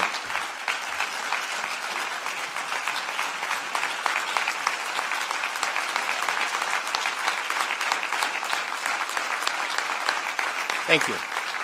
But the last 2 painful months have given me perspective and the determination that the evil and violence on June 14th cannot and will not win. Our nation did cross a threshold on that night. And this horrific experience, what I've heard in a resounding voice from people all across our country and across the political spectrum, is this. It isn't about politics anymore. It must be about right and wrong, right? We've all witnessed when leaders use the immense power entrusted to them, not for the common good, but to settle personal scores, to protect themselves and push selfish policies and pit neighbor against neighbor. That's wrong, and we must call it out. Returning to the core values. I want to talk about 3 core values. I was going to try to hold this hand up, but it's hard to do when I got a rod in my finger. 3 core values, right? I'm not a political strategist, and neither do I have any of the answers. But there are some democratic values that we need to return to reclaim as a party, to get our country back on course. And it won't happen overnight, but we must start and continue on that journey today. That's why meetings like this are so important. First, we need courage, right? Amen. Second, we need truth, right? Third, we need to engage with Americans. What I'm saying about that is we really need to listen to them. And then we need to act on their behalf. I heard from many people across this country since June 14th. And Americans across the political spectrum are thirsting for those things once again. I'm going to give you some examples of that leadership. First, courage. In 1948, a courageous young Minneapolis mayor named Hubert H. Humphrey stirred the Democratic National Convention in the nation when he challenged our own party to step away from states' rights. Remember that was being used for? Segregation of the South. Humphrey said, the time has arrived in America for the Democratic Party to get out of the shadow of states' rights and to walk forthrightly into the bright sunshine of human rights. How about that? Let's reclaim that courage. Let's continue to emphatically point out that when today's politics are warped into selfish agendas that harm families, strip communities of opportunity, and ignore the Constitution that it's meant to protect us. The second one is truth. Another Minnesotan, Walter Mondale, went from the U.S. Senate to become Vice President of the United States. When he left that role, he reflected on his service and he said, we told the truth, we obeyed the law, and we kept the peace. Imagine that. That's the kind of leadership Americans are hungry for again. And instead, we too often see leaders bending the truth for personal gain and inviting crisis or spreading falsehoods that divide. That path only leads to mistrust and instability. We got to continue to tell the truth to the American people about those selfish policies written to benefit the powerful few. And in this country, right, and in Minnesota and every state, we feel the weight of those choices that enrich the wealthiest by hollowing out our health care, our education, and our future of working families. Not okay. So here's what we need to do. The third thing is solidarity. Paul Wellstone, my friend, his son and I have still to this day, we're the same age, go figure that one, used every waking breath he had to energetically fight for all people. And he used to challenge the unchecked power wielding by the wealthy and large corporations. He galvanized Minnesotans with the motto, Ken, we all do better when we all do better. We use that all the time. People believed him. Right? More importantly, they believed he was on their side. That's huge, right? I continue to hear that from Americans that they don't believe we're on their side anymore. And we need to be, right? We need to organize as Wellstone did and keep fighting so that we all do better. And we need to make sure people know we're with them. Not with the selfish interests that hoard resources, not with politicians who weaponize power, but with the people who keep this country moving forward every single day. All right, I want to close by saying this. What happened in the dark of night on June 14th to the Hortmans and to me and my family is that wake-up call to Democrats all over. We must call Americans to action in ways that don't incite intimidation and political violence, right? Having our own homes violated by pure evil cannot be the new normal. Right? Amen? I believe all Americans and Minnesotans want to talk to each other again without being demeaned and without the threat of violence. And here's how simple it is. Recently, a garage door repairman came to fix our door. And he realized who my wife is and what she's been through. He burst into tears and he asked Yvette, can I give you a hug? And she said yes. That guy, somebody from all paths of life and all political beliefs, have paused to rethink what we have become. They're telling us enough is enough.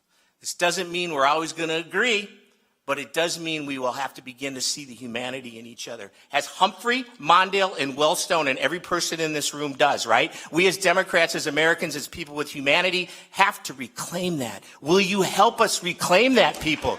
The tragic loss.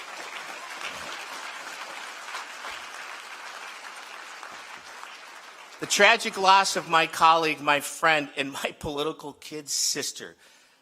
Melissa Hortman has left an empty space in all of us. She was the most consequential speaker in Minnesota history. Now she's gone.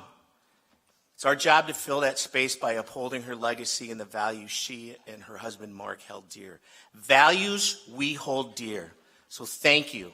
Thank you for being here today and for allowing me to speak to you today. I hope that the decisions that we all make will help move our party and our country forward and into a better future for everyone. And as Melissa would say, let's fucking go.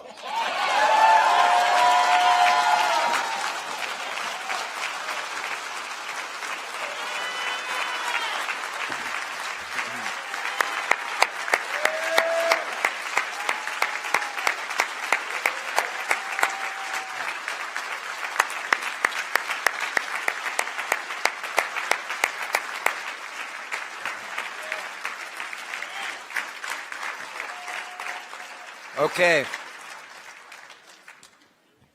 It is, I want to thank Representative Stevenson and, of course, Senator Hoffman for those stirring words. It's now time for us to move on with our business today. The first is the election of our at-large members of the DNC, as well as the at-large members of the Executive Committee. I first want to take a moment to thank the chairs of the AAPI, the Black, the Disability, Hispanic, LGBTQ, Native American, Women's, and Regional Caucuses, as well as the Youth Council, for all the work that they put in to make the process of nominating members through their caucuses to this slate of at-large nominees. Democracy is never simple, and I appreciate our caucus and Youth Council leaders and members for working with us to make this as seamless a process as possible. I know new things are tough sometimes in organizations like this. Change is always hard to understand and accept. But I want to appreciate what we're trying to do by changing, actually taking power away from the chair and giving it to our caucuses and councils. It's the first time in the history of this party that we're doing this. And it's going to make sure we have more diverse voices, new voices, other people participating. That's the way it should be, folks.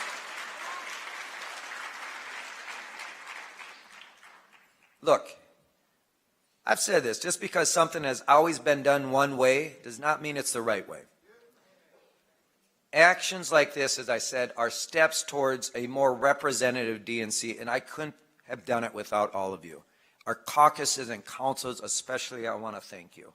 And so at this time, I would accept a motion to suspend the rules and adopt the proposed slate of at-large members of the DNC and at-large executive committee members by acclamation.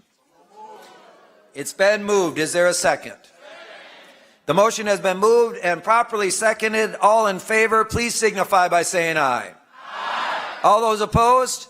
The ayes have it. Thank you. Please welcome our new at-large members of the Democratic National Committee. Thank you so much. Thank you to all of you.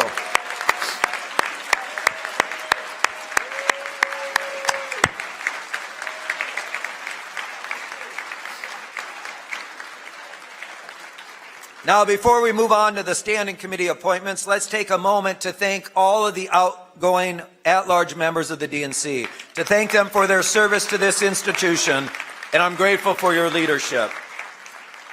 The next piece of business is the ratification of standing committee members of the DNC. Our standing committee members do such important, challenging, and oftentimes thankless work. I want to thank all the members on the slate for their willingness to serve. In advance, I really want to thank you because it's going to be a lot of work. The slate of standing committee members before you was developed in consultation with every single member through the elections held in the caucuses and youth council. I want to thank you all for your participation in the first of its kind process. At this time, I would accept a motion to suspend the rules and ratify the standing committee members of the Democratic National Committee by acclamation. It's been moved. Is there a second? It is seconded. All those in favor signify by saying aye.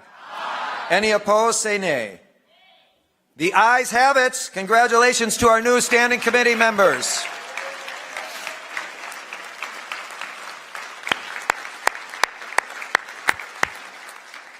I also want to thank our outgoing standing committee members for all of their tireless work over the past few years on these committees.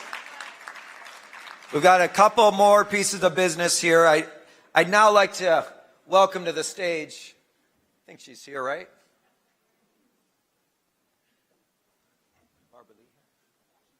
Okay, great. We're going to wait just a second here. I believe she's in the room, hopefully. Give me a moment here.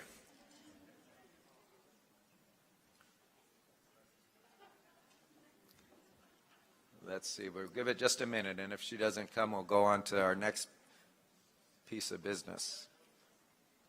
Well, bad joke? Dad jokes, I don't wow. Get myself in trouble. Hey,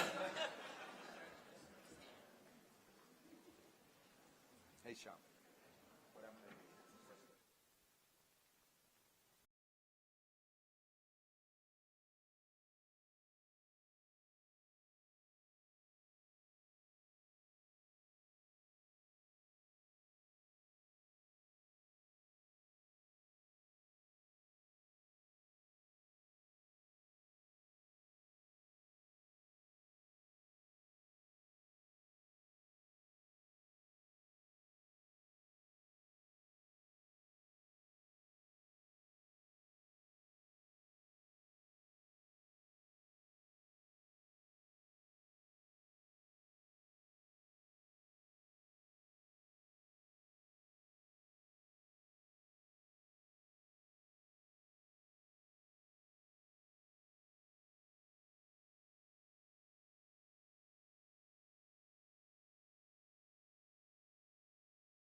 So Governor Walz mentioned that we are seeing federal troops taking over the streets of Washington, D.C., and that's coming to other cities next. Exactly 2 weeks ago today, President Trump ordered the National Guard to take over the streets of D.C. And since then, we and millions of Americans across the country have been watching as armed guards and tanks are rolling down the streets of D.C. And let me see where my presentation is. Hang on one second. There you go. So the Washington Post last week asked D.C. residents, what do you think of President Trump's actions? Do you think they're legitimate? Do you think they will actually make D.C. safer? Because after all, President Trump's stated purpose, his stated purpose is crime is out of control in D.C. We need to make America safe again. We're starting with the capital nation. And here's what D.C. residents said. They said, I'm worried about crime. My safety does matter to me. And yet, overwhelmingly, 8 out of 10 D.C. residents said Trump's actions will not make us safer. I see some nods, and that is actually how Americans across this country feel, that this is a political power grab. It is not about safety. And you know what the Trump administration's response to that is? I don't care, because it's not about safety for them. It is about power, and it's about grabbing power however they can. And this is a vulnerability. This tough on crime rhetoric and actions, which historically I think Democrats have seen as a win for Republicans, it is actually a liability right now. Democrats have an opportunity to call this out for what it is. And yet we're at a moment where this is the standard response that we're seeing from at least some Democrats. This is a distraction from the Epstein files. This is not about crime, because crime is actually at a 30-year low. You want to talk about who's really soft on crime? Look at him pardoning the J6 defendants. This is a manufactured crisis. Look, these are all true statements, but what it misses is for Democrats to go on the offense and say, we are about safety, we are about accountability, we are about justice. And so, here's what Democrats should be doing.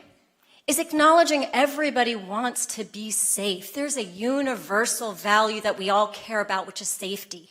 The second thing that Democrats should be doing is go on the offense and call out how Trump's actions, the cuts to Medicaid, to food assistance, to mental health and treatment, are actually endangering the well-being and safety of our young people, our families, our neighborhoods.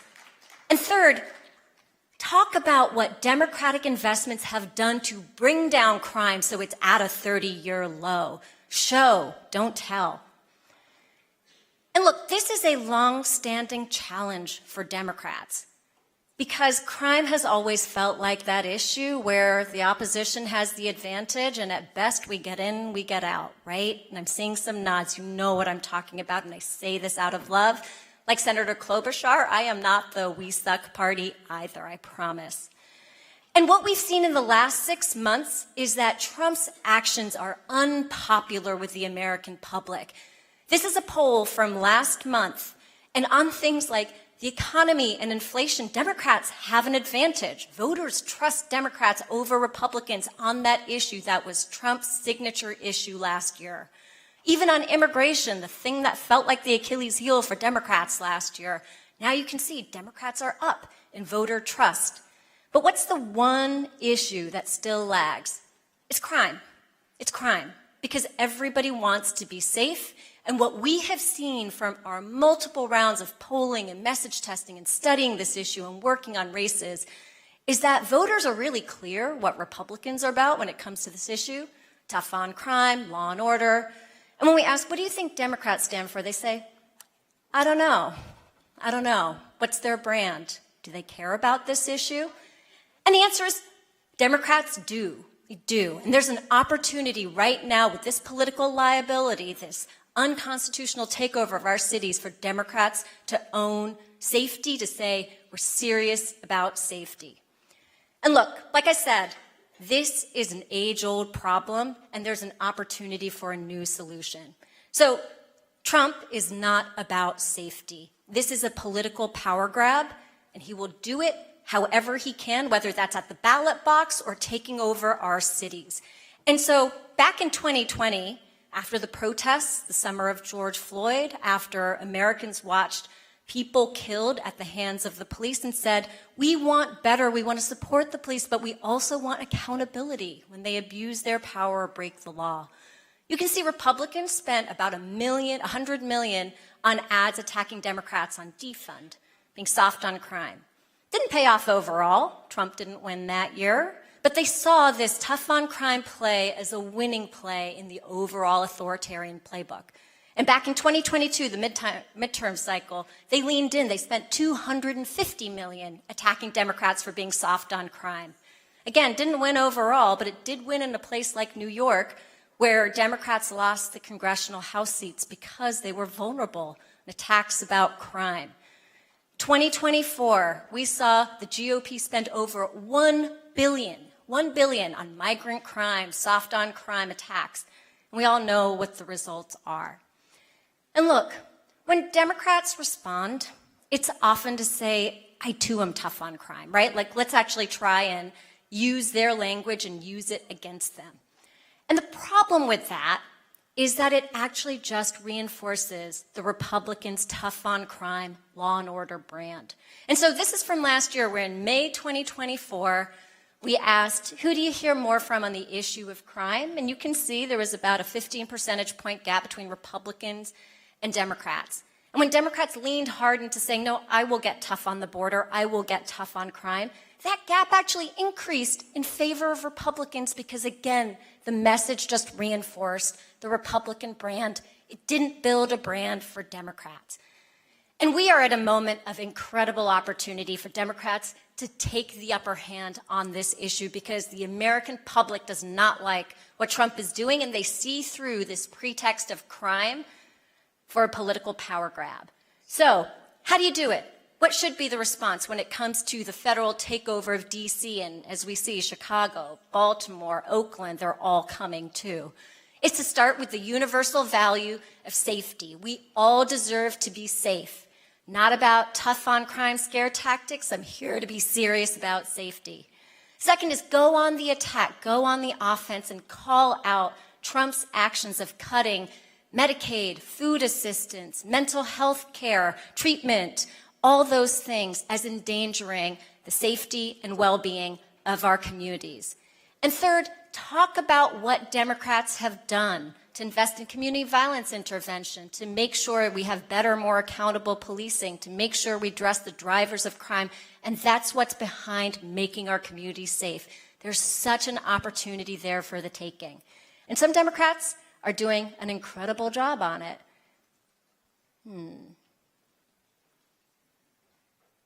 Uh-oh.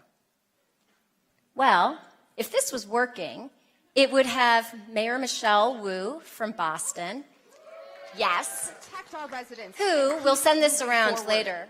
While you are cutting health care and food assistance for our families, Boston has launched new coalitions to connect residents to fresh food, stable housing, and job training to build healthy, long lives. While you attempt to unlawfully cancel grants for our schools and roads, we funded 10,000 paid summer jobs for our young people, opened 1,000 new seats in free, high-quality early education classrooms for our littlest learners, fixed more than 27,000 potholes, and repaved more than 80 miles of city streets. While you deploy military personnel to occupy American streets, we are building community safety. I didn't have to do it for her because you can hear for herself, right? Owning safety, talking about the liability that Trump is creating, safety in our communities, and owning being serious about safety. Looking for the rest of my PowerPoint. So there's a huge opportunity here. And I want to share 5 takeaways from our research. Let me see if it comes back up, but if not, I will just keep talking. There are 5 takeaways from our research that I really want folks to see, and we will share these slides after. The first takeaway is when we ask the American public, do you want to get tough on crime? You can see exactly we're not sugarcoating what that is. We are saying, is it to have longer sentences for people who break the law, tougher bail laws, and more resources and funding for police? Or is it getting serious about safety, where we invest in fully funding the things that improve people's quality of life, like good schools, housing, job opportunities, access to treatment, and getting illegal guns off the street? You can see 60% of American voters say, I'd choose serious about safety over tough on crime. There is a conventional political wisdom about crime, and it's that if voters are concerned about it, they want tough policies. That's actually not true. They want to know that you're going to address the underlying drivers that make us safe or less safe. And look, we all know the crosstabs matter, right? And you can see in the crosstabs every single voting block, from young to old voters, black voters, AAPI voters, Latino voters, even independent voters, favor a serious about safety approach over going tough on crime. Take note of that data because it really does defy conventional political wisdom on this hard issue. The second takeaway is that there is an opportunity right now for Democrats, and it's to lean into the things that improve people's quality of life. Now, you can link affordability, which is the #1 issue voters care about right now, to safety. And I'm not going to read the whole thing to you, but you can see when we put a typical Republican message of it's tax and spend Democrats who have raised the national debt, people don't want handouts, they want to show that they can work hard, right? That typical message, you put that up against a message which is a safe, affordable existence is one we all deserve, and we will invest in the very things that give us opportunity, that improve our quality of life, that address our mental health and other needs. 55% of voters pick that over the GOP tax and spend, people want to pull their socks up and do it their own kind of message. So we are winning on this. We just need to be louder. And again, the crosstabs matter, and here's what's so startling about this, is every single voter group that stayed home or moved to the right last year, young voters, Black voters, AIPI voters, Latino voters, independent voters, they all strongly favor a message that links a safe, affordable life is something we all deserve and puts safety and affordability together. This is an opportunity for Democrats.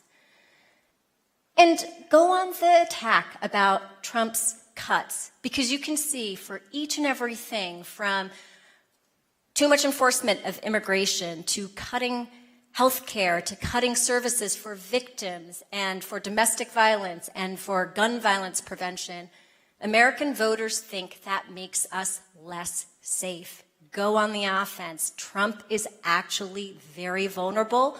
We need to own that. So another takeaway here is that, I can't actually read my slides, but the takeaway, can somebody actually tell me? Thank you. I was like, I had this memorized, and then I'm like, what's the third one? Third one is, look, we often go to the crime stats, and they're really good for us right now. Crime is at a remarkable low across the country. Every single city or place that you live in, crime has likely gone down, at least by some important measures. But if you only talk about the stats, you actually miss being able to tell a story about how and why we work to make communities safer. And so there are mayors who are doing this really well. And one to look at is Mayor Justin Bibb in Cleveland, who said, yes, crime is coming down, but don't let Trump take credit for it. It's going down in spite of him and because of Democratic leadership like mine. That is the phrase you want to use. Don't be afraid of the crime debate. Lean all the way in. Call out what Trump is doing and say, the reason crime is going down, our communities are becoming safer, is because of us. And you can see, you want to talk about the crime issues voters care about. Where does Trump go? Migrant crime, carjackings, the really lurid, awful stuff that is a crazy, crazy visual. Don't take the bait, because most Americans are more worried about how are we going to address mental health issues, the visible homelessness that we see on streets, and how do we deal with mental health and other issues that drive the sort of random incidents that scare all of us. That's what you should be talking about. That's where you should be focused. Don't take the bait in talking about migrant crime or carjackings or the things that actually don't matter to that many Americans. And then go to the policy proposals that we think work. And it is things like making sure public safety, not wealth, determine who stays in jail or gets released. You hear Trump attacking cashless bail. Just this morning, he signed an executive order. This should be our response. They want money and privilege and to give a handout to the bail bondsman, while we want to make sure safety, not wealth, determines who stays in jail and who goes home to their families. That's the message you want to lead with when that executive order gets signed and hits the news. Likewise, increasing access to mental health care, building trust between police and the community, getting illegal guns off the street. Those are the policy proposals that Americans think will help reduce crime the most. The ones that don't win majority support, putting more police officers on the street, having longer prison sentences for people who commit violent crimes. And let me actually get to policing. I'll get there in a second, because I bet some of you are like, I don't know about this. This feels a little nervous, right? So we'll talk about it.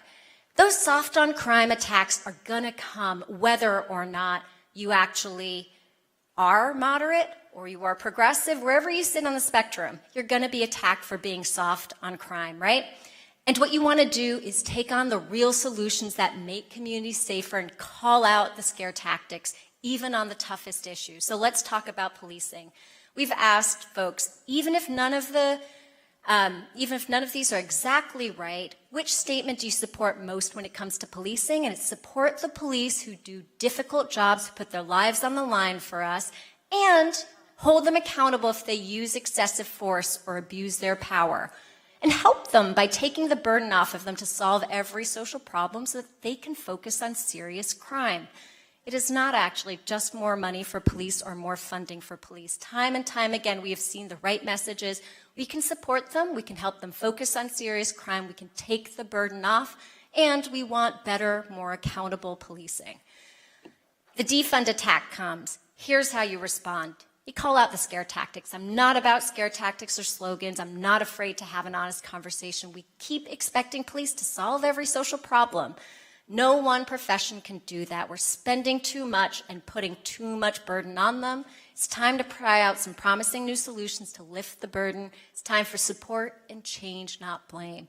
That beats out the defund attack by 16 percentage points, including with independent and soft Republican voters. So this works. And, you know, Trump has made a big deal out of sort of like things being out of control, disorder, homelessness in DC and other cities. In fact, here's the message that the American public agrees with when it comes to dealing with homelessness, open-air drug use. It's to say, these issues are best addressed by my local government, funding services like housing, mental health care, and drug treatment to help people recover and get back on their feet. Police should be involved where necessary for public safety, but shouldn't be the primary response. How sensible, right? The American public understands that if they hear that message. And then finally, why should you care? How will this help Democrats win? Like I said, the GOP spent over $1 billion in 2024 attacking Democrats for being soft on crime.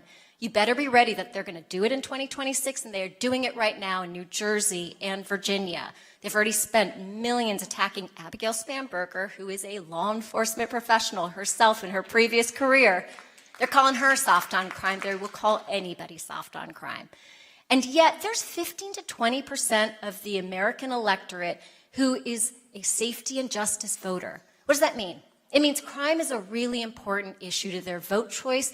And if you give them an option between being tough on crime or serious about safety, they choose being serious about safety. And when our races are won and lost in the margins, 50 to 20% of voters is a remarkable opportunity. And so here's who's done it, because I know I'm giving you a lot of data, and sometimes it can be like, well, that's data. That's the test tube of, lab results. What about in real life? And just last year, we saw Congresswoman Summer Lee, who was attacked for defund, being soft on crime, beat a tough on crime challenger in her primary. Senator Tammy Baldwin won an incredibly hard race in Wisconsin, where for Wisconsin voters, drug addiction, opioids, fentanyl was the top crime concern. And she didn't go tough on crime. She didn't start talking about the border and cracking down on the border. She talked about access to treatment, fentanyl, test strips, naloxone, keeping our families alive. And that resonated with voters. Likewise, Mayor Brandon Scott, mayor of Baltimore, under threat from an amazing, amazing mayor. I see some Maryland folks. You know exactly what he's doing. He's going out and talking about what I'm working on to make communities safe. And in each of these candidates, these leaders, and many others across the country, they won voters who are independent. They say they're not really strongly for any party. They won voters who are less likely to have finished college. They won voters of color. They won voters who don't regularly seek out news about politics. They won the very voters that Democrats represent but have yet somehow lost their trust. This is such an opportunity moving forward. And so, how do you do it? How do you pull this together? I'm going to give you a 30-second soundbite so you can hear it for yourselves. Keeping you and your family safe. Nothing's more important. We all deserve leaders who are serious about safety. Democrats work to prevent crime before it happens, not just react after, with real solutions to stop the violence and respond to crises. Promoting gun safety, treating addiction, and breaking the cycle of crime. Sending a trained specialist to people in mental health crises. Supporting the police to solve serious crime. Safety, accountability, and justice, because Democrats are serious about safety and solutions. 30 seconds. You're making your case. You're going on the offense. This is an issue we can and must win. Thank you so much. I'm around, would love to share these slides, have more conversations with you all. Thank you for the great work you do.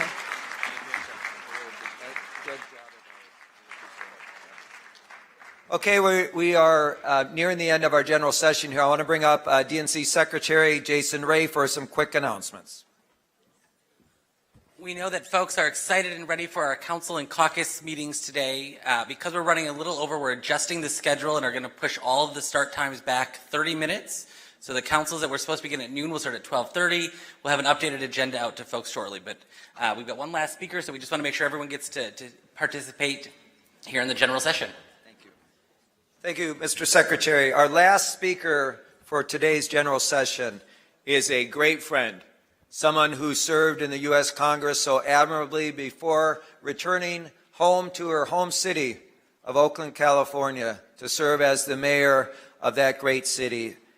Mayor Lee has been hard at work leading a beautiful city of artists, of organizers, of entrepreneurs, working families, and visionaries, all while standing up to threats from that orange bastard in the White House, Donald Trump. I'm so proud of Barbara Lee. I'm so proud of her leadership. I'm so proud that she's one of those fighters in the Democratic Party who's not going to cower from threats from the White House. She's leading an incredible city. Please welcome the mayor of Oakland, California, my friend Barbara Lee.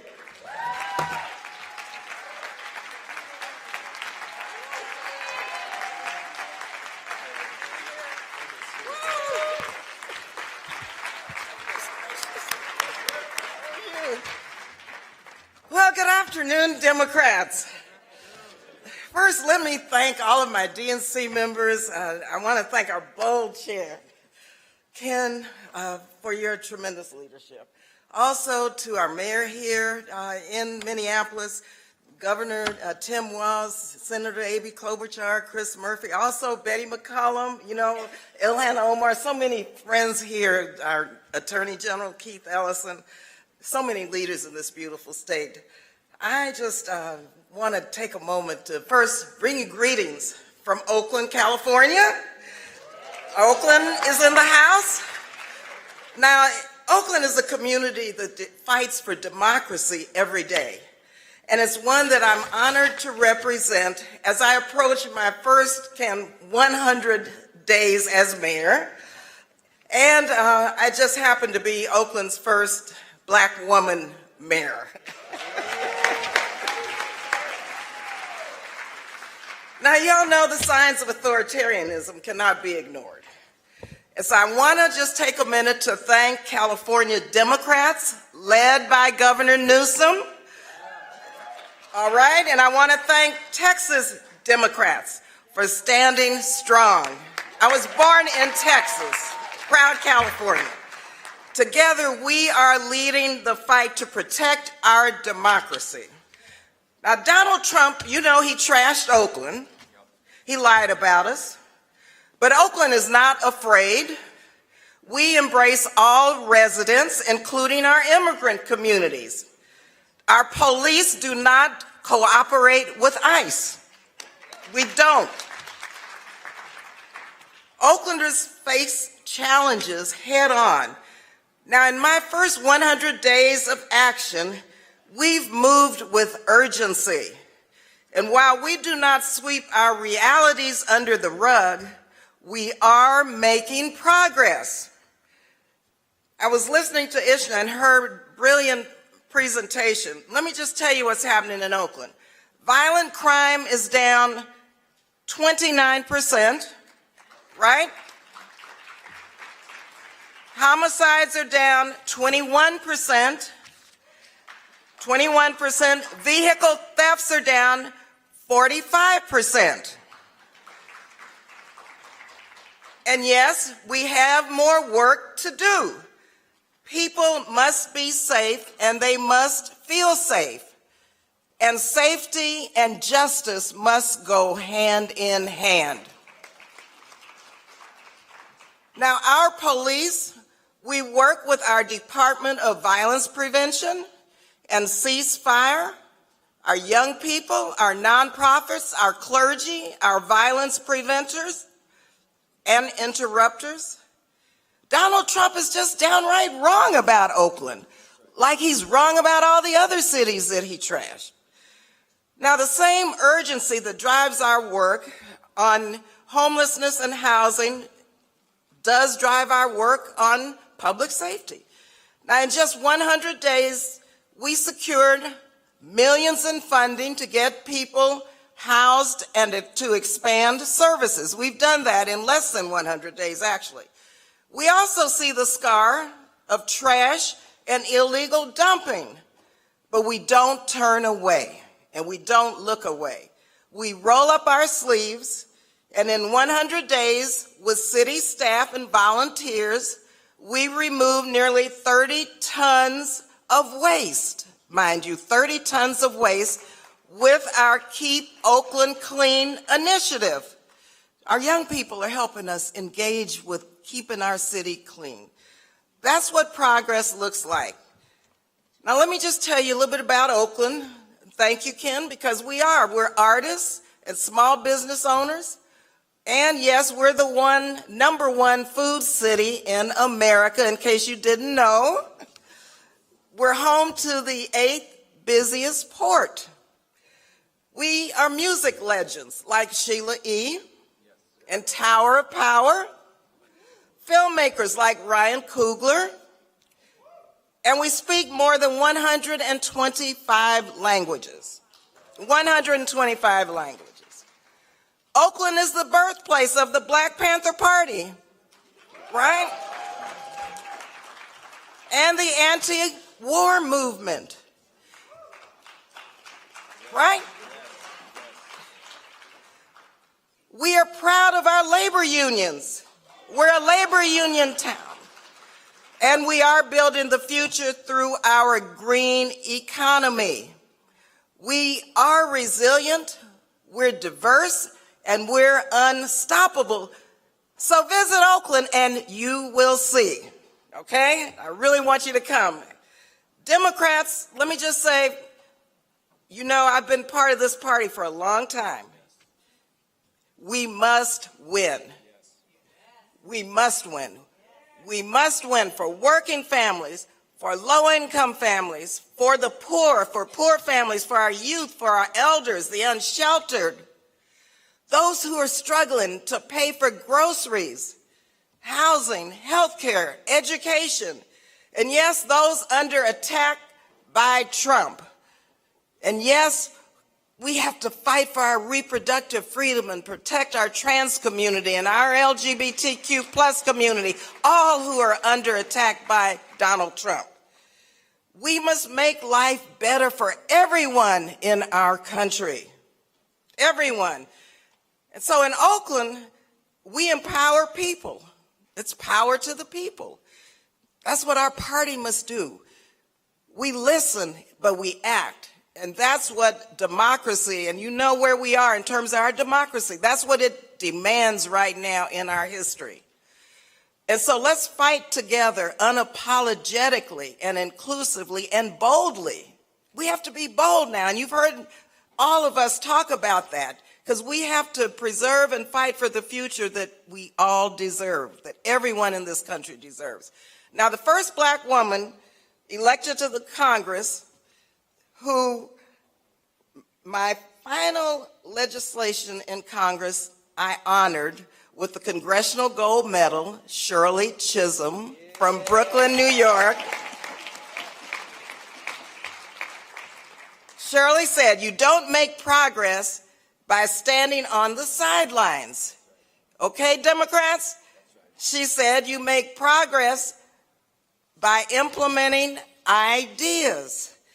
And so let's do this work. We have the ideas, but we know what to do. Let's lead with compassion. Let's lead with courage. And let's lead with boldness. We must win these elections. Because you know what?